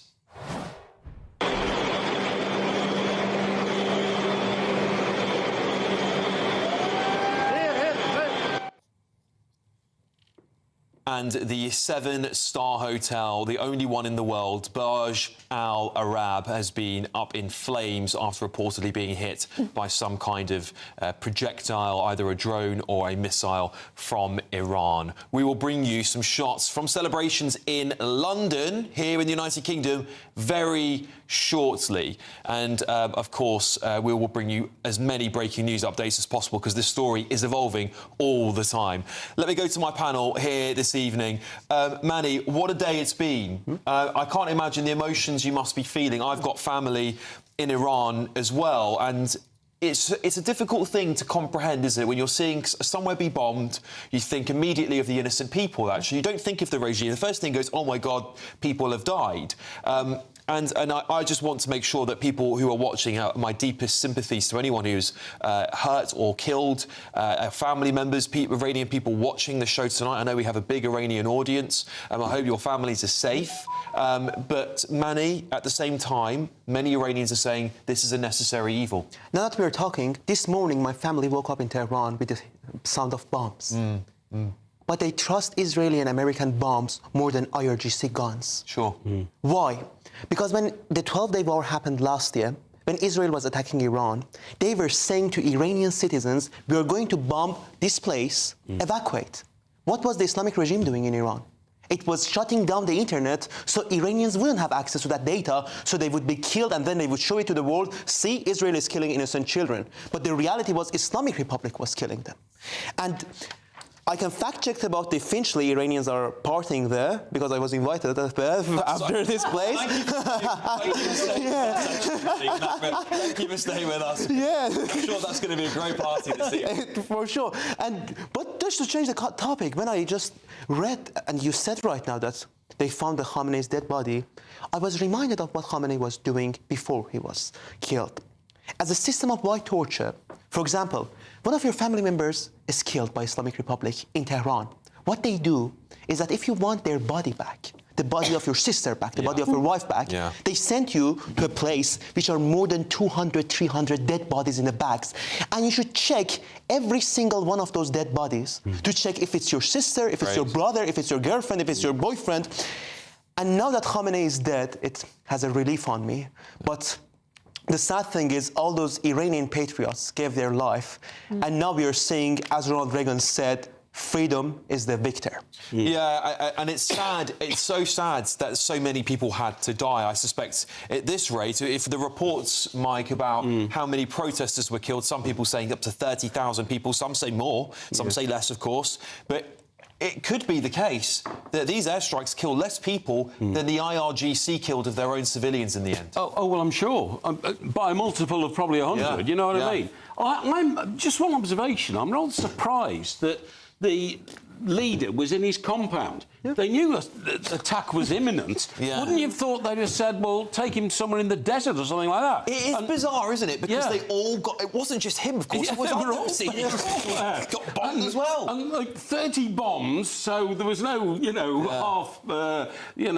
persuasion to get the business done. So he's there. But just to pick on Money's point, is it really the end of the terror in Tehran if, as they say, they'll have appointed a new leader by 6 a.m. tomorrow morning? And that new leader, presumably, will just pursue the same horrific policies of the man who's been wiped off the face of the earth. But what happens now? Do you wipe the next one off the face of the earth and the one after that, hopefully? Well, that's what Israel did with other, well, I would call them terrorist organisations like Hamas and Hezbollah. They started just eliminating them all until basically there was nobody left. Yeah, exactly. Right? And I suspect if what Donald Trump is saying on Truth Social, that seems to be the line of direction. He's just going to keep going until they just completely disband. Whoever takes the job must know that the US and Israel combined can get them wherever they are, right? Yeah, they can take out the individual. There was one case, wasn't there, of a commander who was actually killed when a bomb went through the wall of his flat. This is an interesting thing. In the 12-day war, when Israel bombed Iran, they didn't bomb the whole building. Exactly. They didn't even bomb the floor that the IRGC leader were living. They bombed exactly the room that he was sleeping. Exactly. And they knew which room he was sleeping. And just as a sense of numbers to build up on your point, that's exactly true. I'm saying this from the Islamic Republic's number. In the 12-day war, 1,000 people died. Right. 800 of them were IRGC related. And this is Islamic Republic sources. Maybe it would be 900 of them, all of them to be IRGC related. But they know the bombing is targeted, except Islamic Republic, which they just bombed the airport, bombed the hotels. I've just seen some incredible footage on social media. It genuinely is jaw-dropping of what looks like a jet firing a missile into a building. We'll see if we can bring some of that to you, if it's not too sensitive. It doesn't look like it is. Jonathan, I'll come to you. Iranians are celebrating today, but of course terror is spreading throughout the Middle East. We've got Bahrain, we've got the UAE, Qatar. We are seeing footage here for everyone watching at home and listening on the radio. You can just Dubai International Airport. As ever, it is innocent civilians who are going to unfortunately lose their lives as a result of any war. Is it necessary to remove this evil, this Islamist regime, this terrorist regime, as many people will call it, from power? Is there sometimes a sacrifice that needs to be made? No, Alex, I've said repeatedly, this is against the law, it's against the US Constitution, and it shouldn't have happened. And what you are seeing with these attacks is a real risk of massive escalation on all sides, which could lead to a regional conflagration, which can also fan out, as we know. We know what happens when you try to basically bomb a government out of existence and there's a vacuum and bad actors will try to fill that vacuum. And coming back to what we were saying a little while ago... Just on that point, really briefly, because I find this is really interesting, because the Iranian people, at least from what I can tell, on the whole, the ones that I've met, not everyone, but on the whole, are saying they want this regime to be changed. However, they don't have the means in Iran, the weaponry, anything to topple the regime. So I guess the question is, how do you remove such an evil regime that has a monopoly of violence over its people? Is there not a part of you that feels compelled to say, actually, sometimes the West does need to intervene to stop these horrible killings? I mean, 30,000 people being slaughtered is on par with what people were saying about Gaza. Alex, there is a mass of horrific governments around the world, and the argument is not, and you will not make it, that we should bomb all of those governments, all of those countries, and just sort of take civilians, already 200 civilians in Iran, it seems, and to have a few hundred in each of those, or thousands, or however many, as collateral damage to get rid of governments that we don't like at the moments that we choose. That is a recipe for total chaos and disorder around the world. And that also brings me to a point that we haven't actually mentioned, which is ironic, because I think it might be one of the first times they've been on GBNews where we haven't talked about this, and that is refugees and asylum seekers. Every week in, week out, I come on this channel and I hear people saying we can't have these people, often many of them coming from Iran, coming on the small boats to this country. We don't need them. They're illegitimate asylum seekers, etc. We are now the very people I debate that topic with week in, week out, and now cheerleading, bombing that country. We know what happens when you bomb countries. People want to get out of there. And so there's a real risk that we're going to have an influx of more Iranian refugees. And what are we going to say to that? They're bogus asylum seekers? That's a legitimate asylum seeker. I have an answer to that, but I want to hear what Manny... Jonathan, two things. The first of all is, if you go to the Iranian protests today, the song that they're playing is a famous Persian song which says, "I'm going back to Tehran." You have so many of the Iranian immigrants that want to go back. And if the situation in Iran is a secular, democratic country, they would go back. That's the first one. The second one, 45 years ago, $1 was equal to 7 tomans. Today, $1 is equal to 200,000 tomans. That's the thing that people are leaving that country any way possible to go there. The price of bread has been 9 times more in the last 4 years. But you know perfectly well that the situation will get a lot worse before it gets better. And in Britain, we don't deal in 10-year or 20-year cycles. We deal in week, month, 6 months, and if you start bombing things and destabilising... To quote a famous economist, the problem that we have is, today is the tomorrow in which the bad economists yesterday told us to ignore.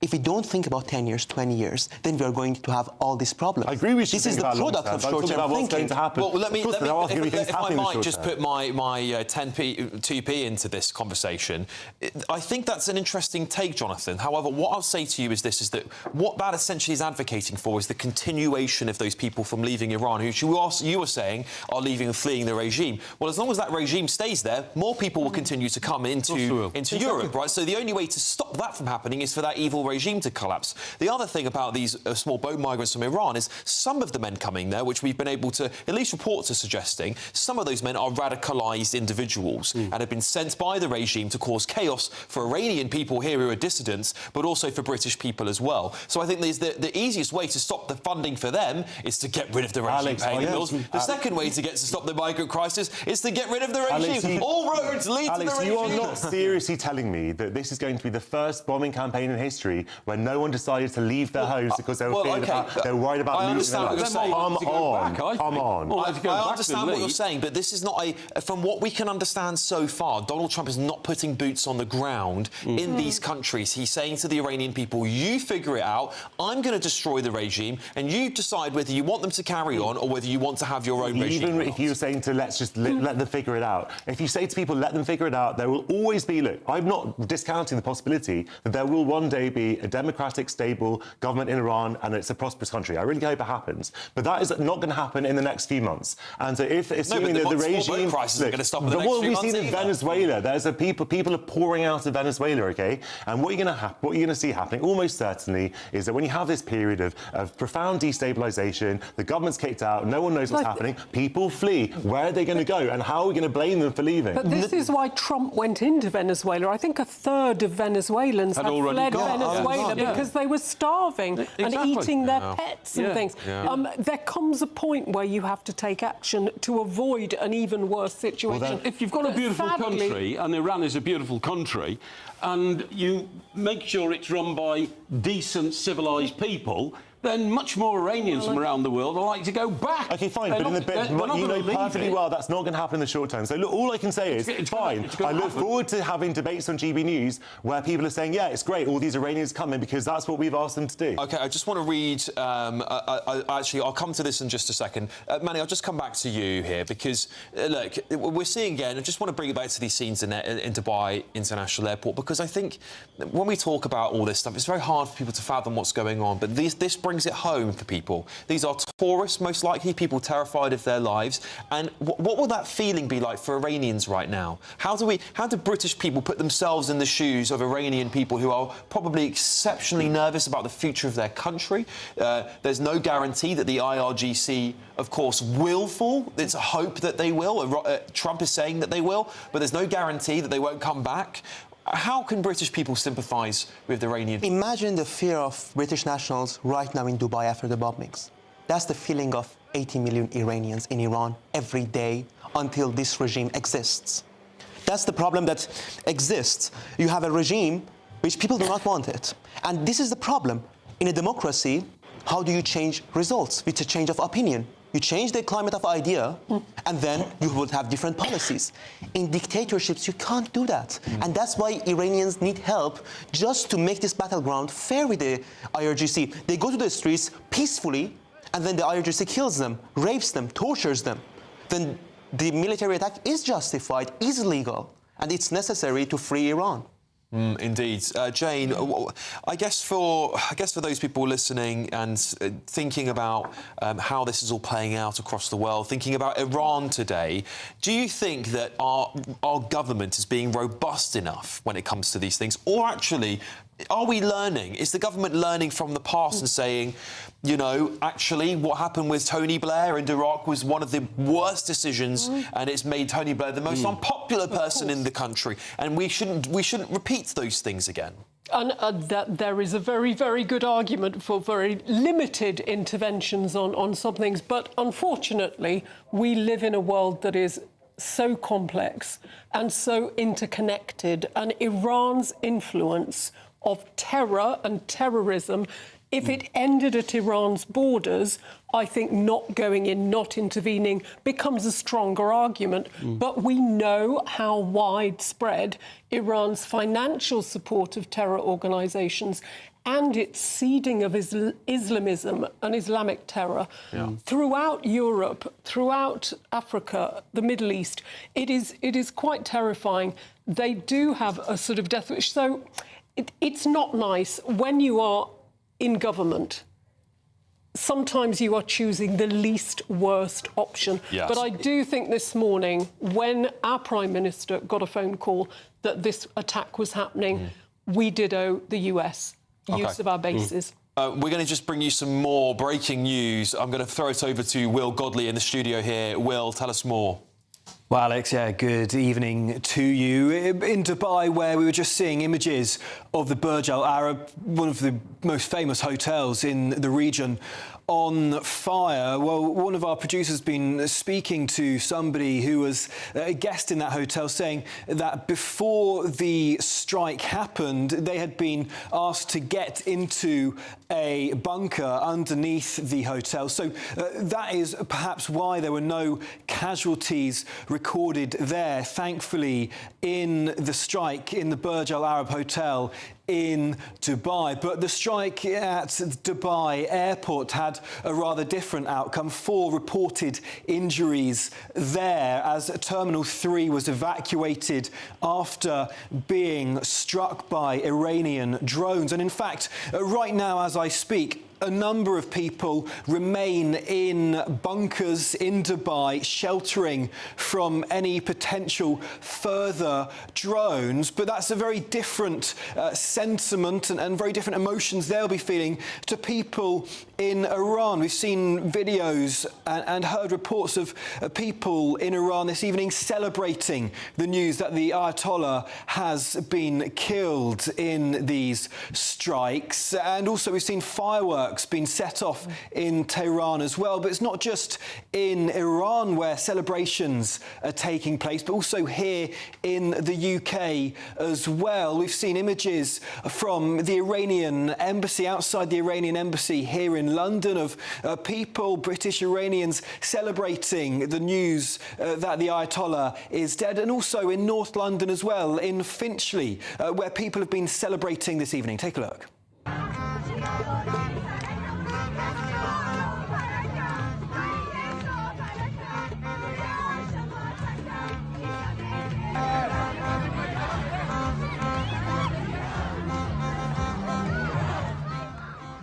So quite the atmosphere in North London this evening as huge numbers of people gather to celebrate the news that Donald Trump confirmed, of course, this evening, that Iran's supreme leader is dead. As Donald Trump described him as one of the evilest men in history. Well, what is next for Iran? Well, according to Iran International, a media outlet based in Iran, they're reporting that the IRGC are hoping to finalise who will be the new leader, well, by dawn in Iran tomorrow, which is just after 3 o'clock our time overnight. So perhaps we will hear very, very soon about who could be taking over as supreme leader in Iran. The reason why they want to do it before dawn is that, according to this report, the current government in Iran is worried that if they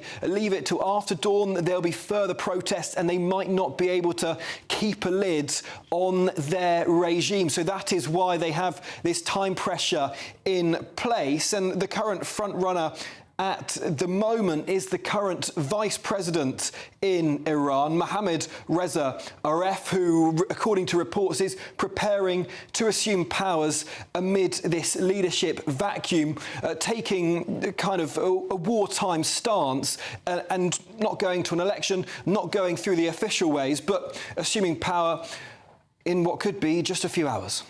There we go, Will Godley there. Thank you for bringing us the latest there. Sounds like more like he's just going, I'm going to be president, I guess. You know, like, just doesn't really matter. There's no one else to stop me. That's kind of what it feels like if I was, if I'm allowed to give my 2 pence on this one. Mark Westwood on GBNews USA, he's just written in here, and he said, if Donald J. Trump found a cure for cancer, the left wing would still moan about it, wouldn't they, Jonathan? He wouldn't ever do that because he doesn't. Donald Trump doesn't care about solving anyone's problems apart from Donald Trump, and this is no different. Oh, God, that was just... That guy slashed cancer funding. What an outrage. That guy literally slashed cancer funding. That was too funny. And so did RFK Jr. You're still doing it. You're still moaning. I am moaning about the Trump administration slashing cancer funding, actually. I am moaning about that. Sorry to be a downer, but yeah. Well, yes, you are, actually. You are being a downer. Right, Manny, I'll come back to you on some more serious news. Of course, we just heard from Will Godley there that there's going to be a new leader, at least an interim leader. Then the IRGC are going to prescribe somebody. How difficult does this make? America and Israel's job? Because there's obviously going to be now multiple people trying to assume this role and lead Iran, or at least lead the IRGC, which still has a monopoly of violence in Iran. How difficult does that make the job of removing them now? It makes it kind of easier, to be honest. Because, for example, the name that we are hearing is Aref. He has no legitimacy among the hardliners. He's a big character between the so-called reformers, but he has no legitimacy among the hardliners. The only person who could manage this terror system was Khamenei, and he was planning for his son, Mojtaba Khamenei, to become the leader. And now we assume Mojtaba is dead because his wife, we know, based on the sources in Tehran, that is dead. And it's really interesting. Do you know Mojtaba Khamenei, based on Bloomberg News, has £90 million worth of real estate in London, in Hampstead and different places. Well, we should banish him. Yeah, and then he was in the line of succession. Khamenei planned that. And this is just going to be a big headache for the Islamic Republic because they don't know who to replace. And if they replace it with someone, they have no legitimacy. Khamenei was kind of a godlike figure for them. More than 30 years, and then everyone thought he was untouchable, and then we can see he's dead. But I have a warning for almost every person here. The problem is, at the Mahsa Amini protest, when Islamic Republic wanted to justify killing protesters, what did they do? They attacked schools with chemical gas. And right now, I don't think it's far from imagination if they attack schools, if they kill students, and then they say, see, Israel did that, see, United States did that. They start bombing Iranians just to say, see, they are doing that. Indeed, Jane, and this is the thing, isn't it? The IRGC is a very powerful institution. It's very embedded in Iran. They have embedded themselves in the minds of some young Iranians, might I go as far to suggest. There's not just going to be a job of removing them, but removing the radicalisation of those many, many thousands, maybe millions of people that support them. Yes, and it won't be easy. And I think the first 48 hours, it is about removing the capability that the Islamic regime has in Iran. So targeting missile storage facilities, army bases, naval facilities, all of that infrastructure needs to be taken out to protect the region, the wider region. And I also think, I know you said it a while ago, it's worth repeating that plea. If viewers do have relatives in the Middle East, in the Emirates, they should follow Foreign Office advice to register themselves. So do get in touch with your loved ones out there. Because, you know, we are going to see a very precarious security situation for hopefully not too many days. But, you know, the bombing of Dubai, Abu Dhabi, this is airports, it's hotels. But it's desperate stuff, isn't it? It is desperate, really desperate and stuff. that is the concern. You see, that in the dying embers, I don't think there'll be an escalation. I think there's a containment. And the reason I don't think there'll be an escalation is because Iran literally, now that the Americans have attacked them, haven't got an ally in the region, haven't got an ally in the world, apart from China and Russia, who are not going to get involved in this for all sorts of reasons, including the fact that oil is so important to everybody. It would disrupt the oil markets, it would disrupt the flow of oil in and out of the Middle East. I very much hope you're right, but I fear that desperate lunatic people sometimes do desperately Jonathan, lunatic things. I'll put this to you. It seems to me this is also a bit of a win for the West in the sense that this will massively disrupt Russia. This will be a very bad thing for China. Is Donald Trump just strategically removing the other key players off the board that are actually causing very big headaches for us here in the West? Alex, and shouldn't we just welcome the fact that, you know, Russia's not be able to get more oil now, China's going to have one less ally in the world? Alex, before we start getting too triumphalist, perhaps we can remember George W. Bush standing on the aircraft carrier saying mission accomplished right before everything hit the fan and we were faced with, you know, sort of 20 years of total chaos. So I wouldn't sort of, you know, get too excited right away. This is the first day. We don't know how long this is going to take and we have no idea what's going to happen afterwards. So let's not talk too much about that. I think Iraq is a totally different situation. Can I just finish the point? Yeah, then I've got to go to a guest. But it's really important because it's extraordinary. If I remember before 2003, we had a run-up to war. We talk about nothing else. We don't even know the reason for this war. It's a different, you ask a different person, a different time, it's something else. It's a protest, there's a nuclear program. No one actually knows why this has happened, and that's a real problem. OK, I've got a journalist joining me now, Hadley Gamble. Thank you very much for joining me this evening. Of course, we're here talking about the ramifications for Iran. We're hearing news that there may be a new leader as early as tomorrow morning in just a few hours' time to ensure that there's a peaceful transition. Hadley, what should we make of the situation now as it evolves into the next 48 hours onto the next week? Well, if there's a new leader, good luck to them. I think one of your previous guests just mentioned we don't even know what this war is about. Well, I can tell you because U.S. sources actually speak to me. According to them, at least, they felt that these talks in Geneva were going absolutely nowhere. That's a quote.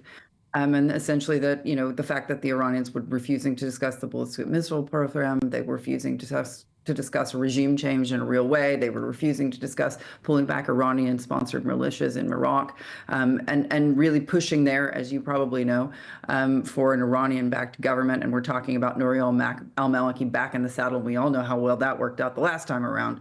And that was something that the United States had drawn a red line and said was not going to happen. So they felt as if these talks were going nowhere, as if that the region itself was again being undermined by this Iranian access, which has, you know, been severely depleted over the last year or so. And yet, you know, despite that, every report that came out of, mainstream media was that, these talks are going great and everything's going great and we're going to get a peace deal and all of this. And the Omani foreign minister goes on CBS and tells Margaret Brennan we're close to peace and we've gotten a deal better than anything that the JCPOA ever accomplished, et cetera, et cetera. And then, 24 hours later or less, President Trump is ordering strikes as well as the Israelis. So there you go.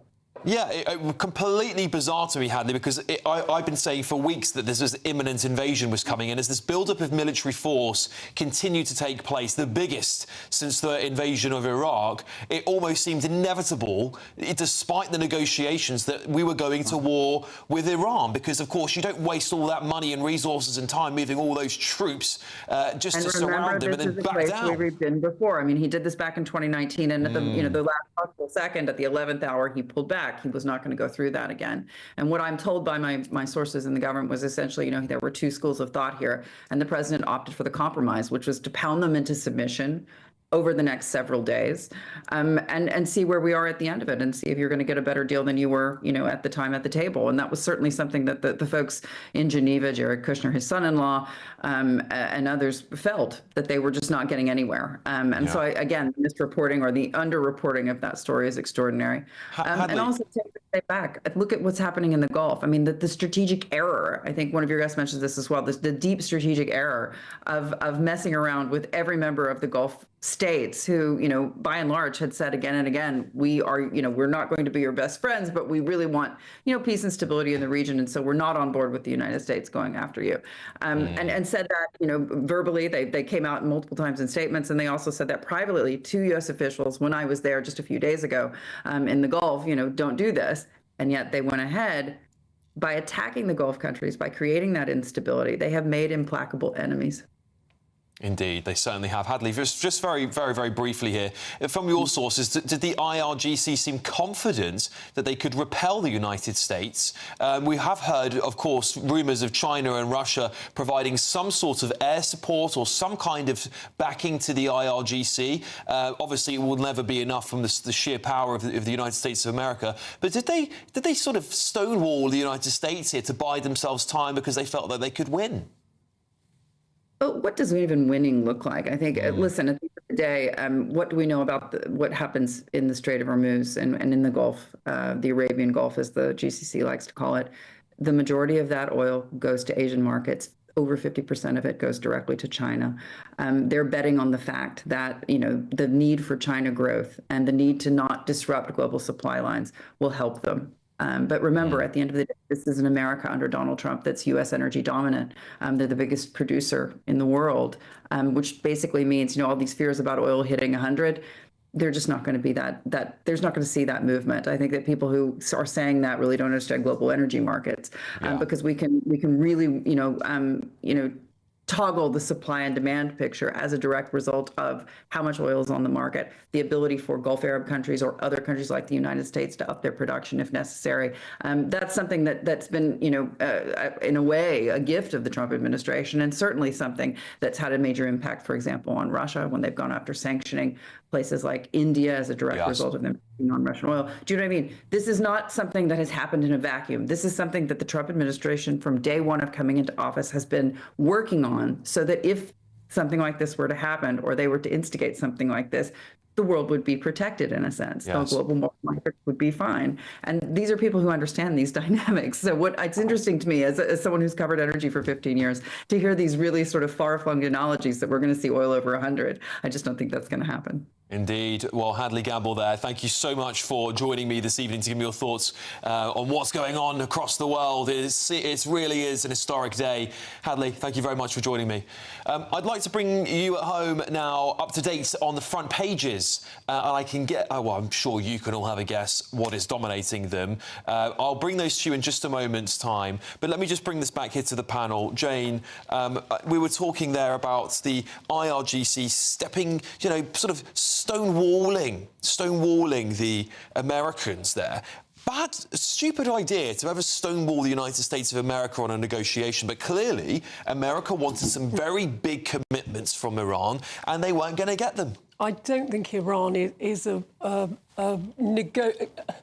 I don't think you can negotiate. Can't negotiate with a terrorists. regime like the mullahs in Iran, and they don't have any wish to live in peace with either, as Manny has said earlier, with their neighbours or with, the death to America, death to the United Kingdom, death to Israel. It is fairly clear about its motives in the world, but I think with the military power of the US and of Israel and the precision of their weapons, I think it is what we've seen is a very hyper-targeted at. I think the leading team in Iran were in a bunker, so we would have seen some really powerful bunker missiles used. And now I hope they are just targeting. So I hope we will see very few civilian casualties, because the intelligence that Israel and the US holds and the weapons that are capable of being used extremely precisely, we can just hope that as few civilians are injured as possible. All right, let's go through the front pages that are going to be landing on your laps tomorrow morning. Let's start with the Daily Mirror, shall we? Middle East in flames. The Daily Star. Brits Dubai missile terror. That's the one that gets me, this one here on the Daily Star, because this is the one that resonates, and I know there's so much else going on in the world, but it does resonate with so many British people, because they'll be wondering, oh my goodness, that could have been me. The Sunday Express. War erupts across Middle East. Now, also really important, we're not just saying Iran here, this is a war of the Middle East in the Middle East. The Sunday Telegraph. But Khomeini dead. I'll just go through these on a mic. Just give me 1 second. Sunday Telegraph. Khomeini dead in rubble. The Observer. Killing of the Ayatollah. That's a big spread front page there. The Mail on Sunday. British tourist blitz and Iran's leader dead as Middle East erupts. The Sun. Ayatollah dead. The Times. Ayatollah killed in blitz from America and Israel. Yeah, I mean, wow, what a bunch of front pages. Historic moment. This feels very much like the fall of Saddam Hussein during the war in Iraq, doesn't it? Seeing those front pages there. One talking about the thing that many people at home will feel, which is that bombing of Dubai airport, which will send terror, I'm sure, across many Brits at home watching tonight. So, I mean, of course, the other big side of this story, of course, is the Middle East is on fire. Not just Iran, the entire Middle East. And then on top of that, of course, we've also got the Ayatollah Khomeini, the previous supreme leader of Iran, shall I say, is now dead. We can pretty much say that with 99.9% accuracy, unless he somehow miraculously comes back. And there's a famous movie where they go, somehow he returned to the main villain, which was never meant to be alive again. Manny, a great day for Iranians who want this regime to finish.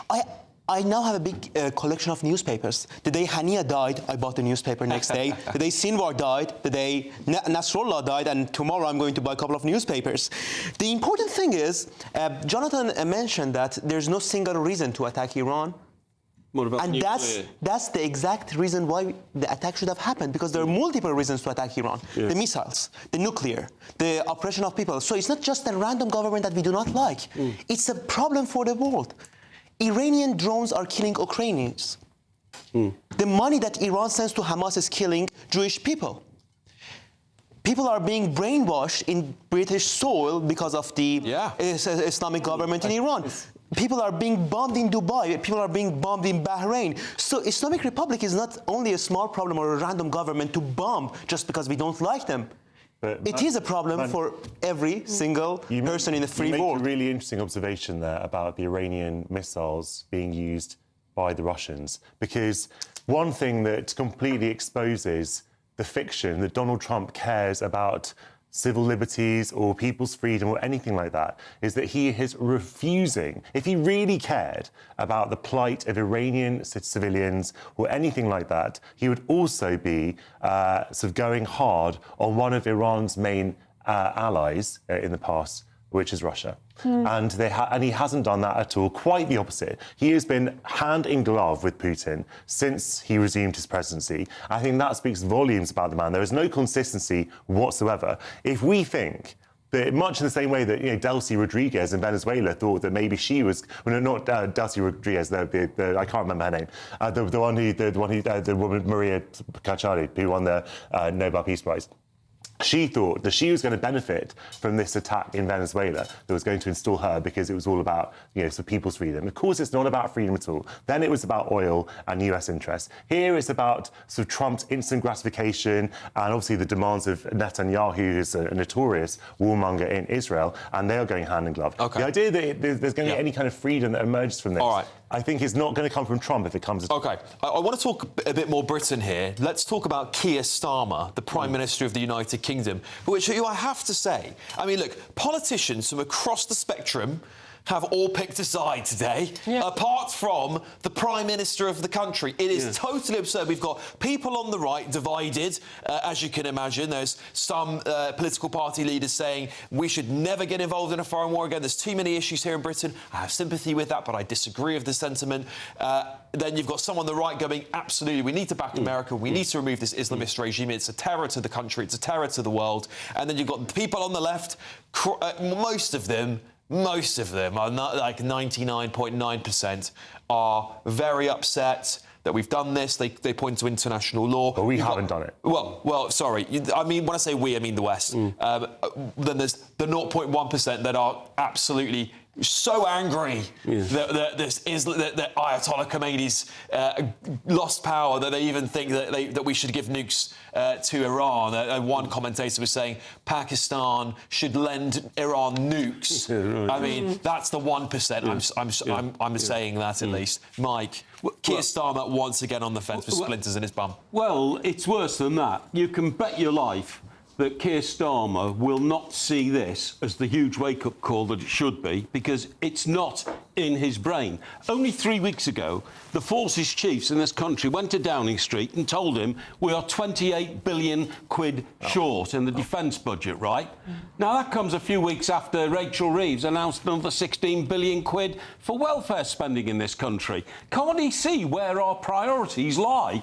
This is a huge wake-up call that no country in the world is safe for two reasons. Nutters like those people who run Iran will always be around, and America will not always be there to protect us. So we've got to start protecting ourselves. So why, instead of mouthing, oh, we'll go up to 2.5% GDP by 1935, very good, Russia might have wiped us out by then, why don't we do something now and say 3% immediately, 5% by 2030 and defend ourselves? I quite agree with you. I've been calling for a bigger defence budget spend for a very, very, very long time because the world is on a knife's edge.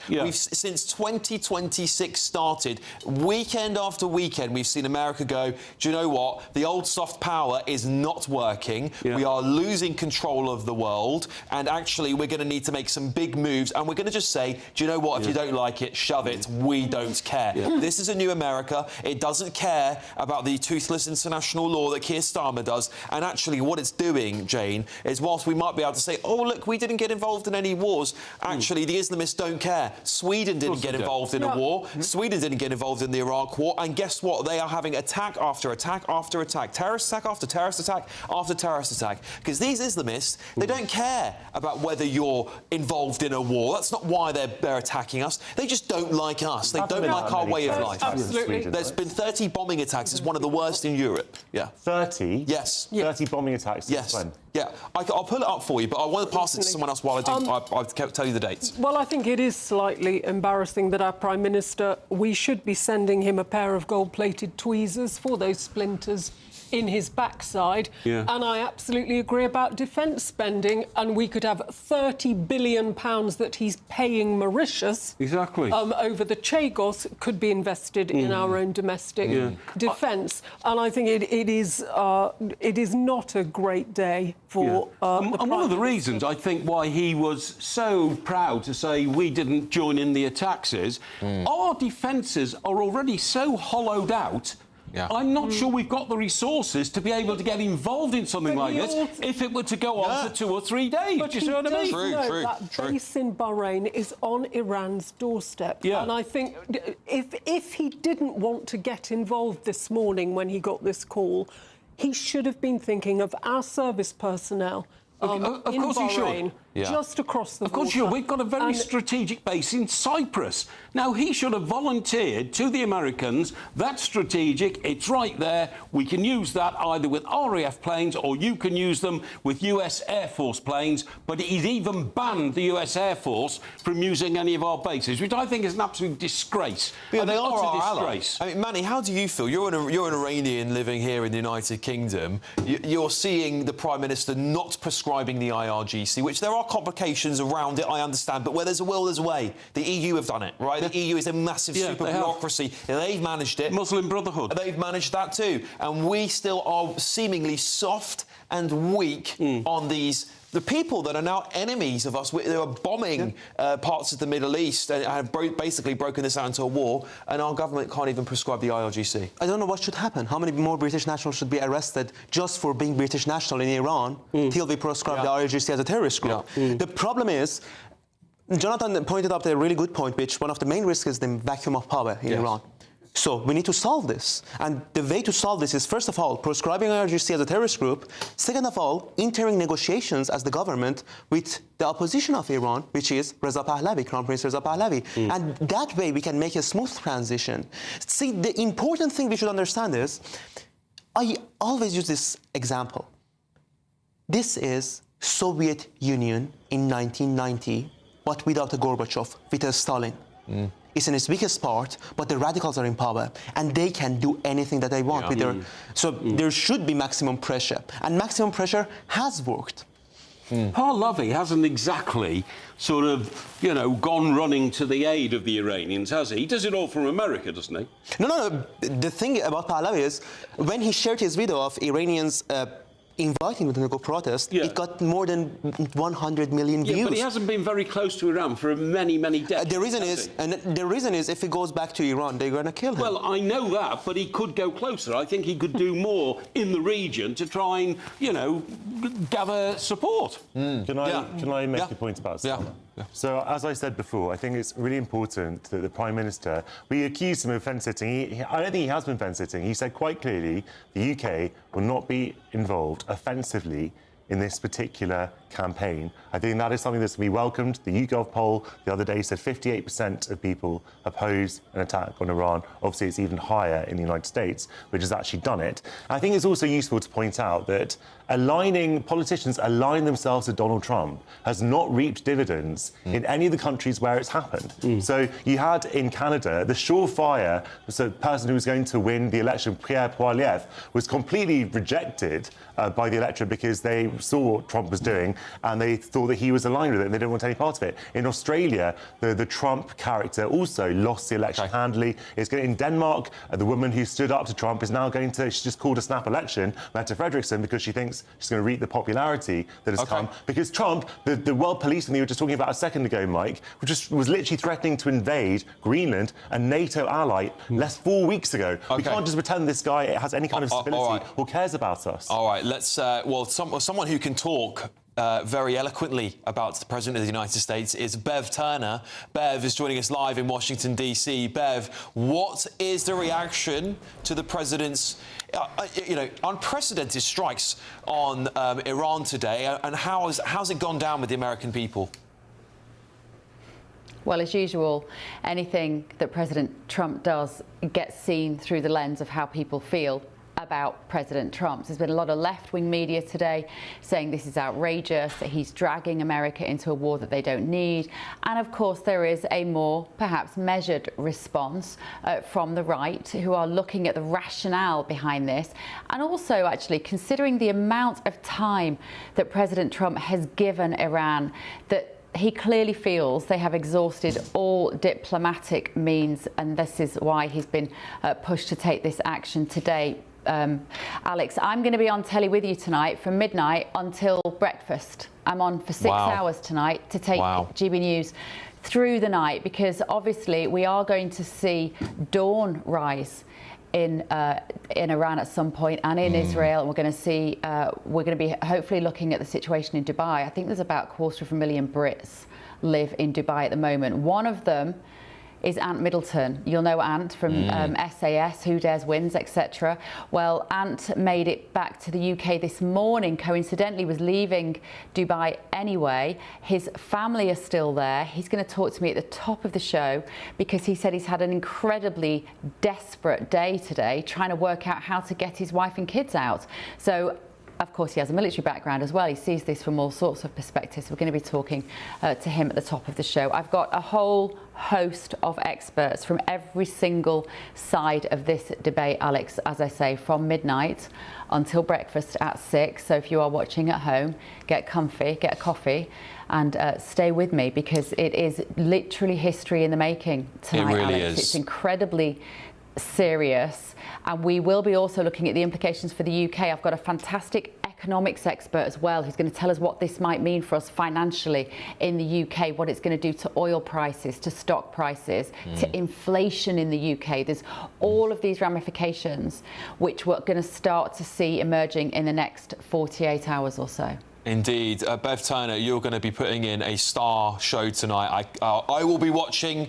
I'll be watching you. Thank you so much, Bev, and good luck with that 6-hour stint. It's going to be a big one. That's Bev Turner live in Washington, D.C. She'll be with us again very, very shortly to take over from me. Now, it really has, and I think just reflecting on this show tonight and reflecting on this entire day, it has been a historic day, hasn't it? This will be written about this day for many, many decades to come, as perhaps unwritten history yet, as a turning point in the world, because all these big moments have serious consequences for how the world progresses from here. Mike, you know, Britain's at an interesting phase here. The United States of America and Great Britain used to be arm in arm. Yeah. We used to be arm in arm for these things. Yeah. Now it's Israel and the United States. Yes, France is also no longer anywhere to be seen. No, neither is Germany or anyone else. No. Is this a shift we expect to see Britain detaching itself from the United States more and more? Well, I think the United States are detaching us. Yeah. It's not the, you know... Keir Starmer lost the special relationship about 5 minutes after he took out the invitation, gave it to Donald Trump, you're coming to see the King. That's all Donald Trump wanted. Yeah. He didn't want anything else from the United Kingdom because, you know, we haven't got great military to assist him anymore or it's imploding and all that. We are in a very, very weak position. And the reason we're in a very weak position is because the United States no longer have any respect for us. They have no respect for our political will to get things right.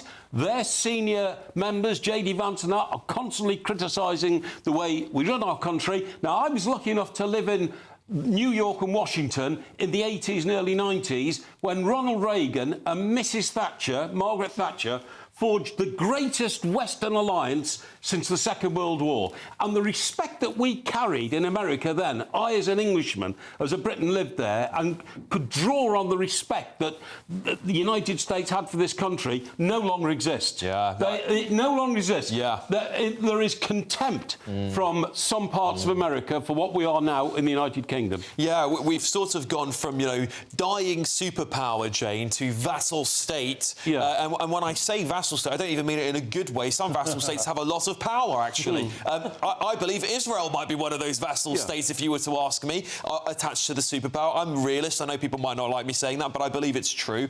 Us as a vassal state, what are we good for? You know, this is why Trump's going, do you know, if I want Greenland, I'll just take it. I think we've got to remember that Donald Trump will not be in the White House forever, and thankfully Keir Starmer will not be in 10 Downing Street forever. That relationship can be repaired. It is a special relationship. And I don't think it is anymore. Well, I don't think it is anymore. A blip, and if you thought Donald Trump and Keir Starmer were going to be natural bedfellows, then... well, yeah, that's an interesting thought. I'd like to it was never going to go well. But I think it's not been as damaged as it could have done, and I think we are nearing Donald Trump sees us crawling on our hands and knees back into Europe. Why would he give us any respect for that? Well, you can't have it both ways.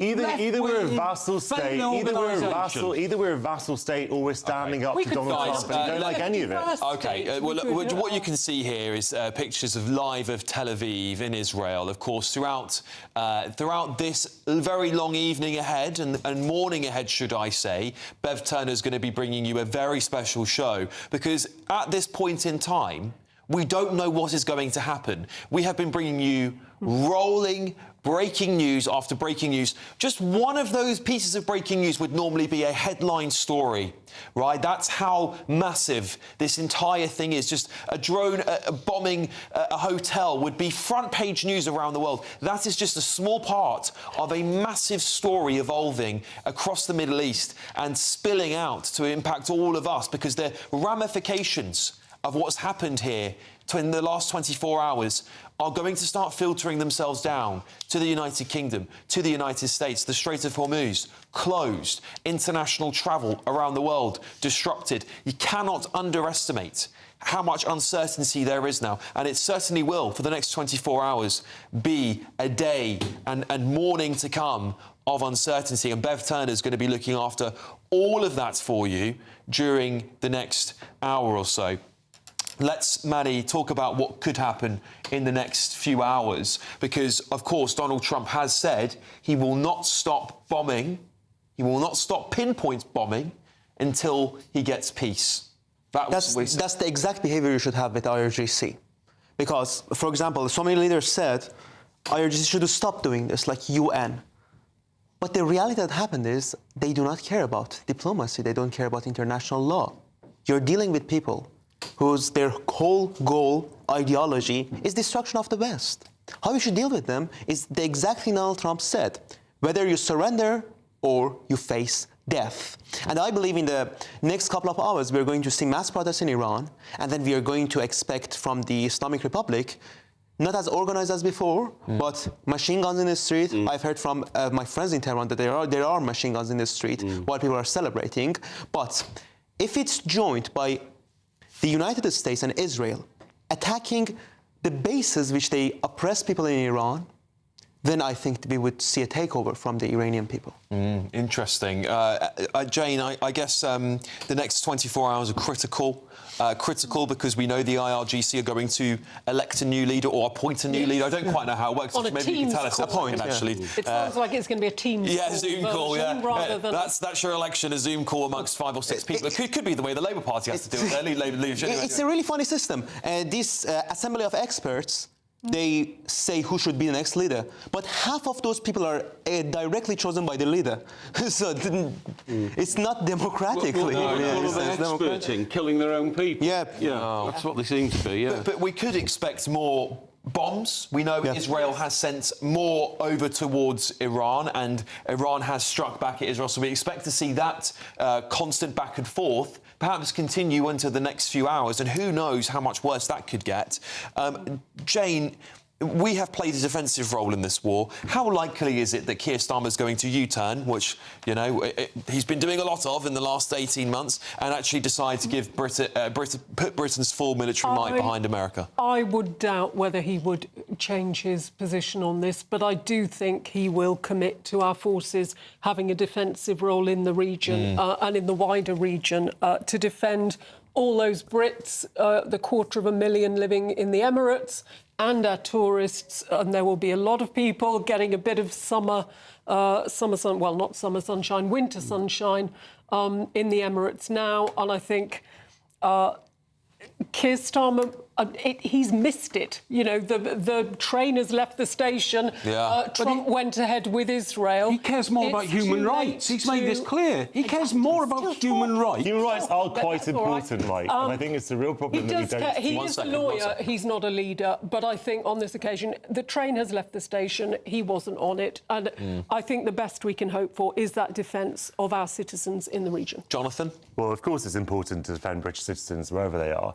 And I'm extremely glad that Keir Starmer has actually held fast to a principle which I think people... Which makes a change. Being a lawyer, not a leader. Well, I think, look, first of all, human rights are not a nice to have. They are actually really important, never more important than when they're tested. I guess some people get better human rights than others. And we've learnt time and time again that when you just disregard international law, you break it, you just decide that it applies selectively, the world becomes a less safe place. I think the world is fundamentally much less safe today than it was yesterday. But you know what's really funny about that? Yesterday. Well, you know what's really funny about that is that I feel like Britain is less safe today than it was a few years ago, and I feel like that's because human rights laws are keeping people in this country that are making British citizens unsafe. So I think on one hand you can say international law is great because, of course, we should all follow it. We don't want to be savage marriages. In a perfect world, but we don't live in a perfect world. We live in a realist world where superpowers go, do you know what, I don't care, I'm going to do what I want, and we either respond and we do things or we don't. But Alex, one thing that's really important to say, and this is not to obviously to justify any potential terrorist attack that ever comes here, but every single bomb that will fall on Iran will radicalise somebody. Every civilian that dies, there's a family that will, potentially, be very angry and want revenge or whatever it might be. The idea that bombing things makes people safer is just one of the great fictions of our age. What about the families of the people the Iranian regime have killed? Fine, but they're not going to be. They're not going to be. Iranian families. That's all right, killing guys, more people isn't going to bring them back. We're going to have to start wrapping this up. We've got to start wrapping this up. But listen, I just want to say thank you to all of you who've watched tonight. I appreciate there's so much happening here in the world, and of course whilst we are playing a small role in this massive event, historic proportions, we are still affected by it nonetheless here in Britain. Thank you for watching us here on GB News. I also want to pay a special thank you to Mani, who is an Iranian journalist who has given up his celebrations in Finchley, perhaps, tonight, haven't you, Mani? Yeah. Thank you so much. I know this is such an important day for you, for people in Iran, and for people all over the world, actually, whether they're here in Britain, Iranians in Britain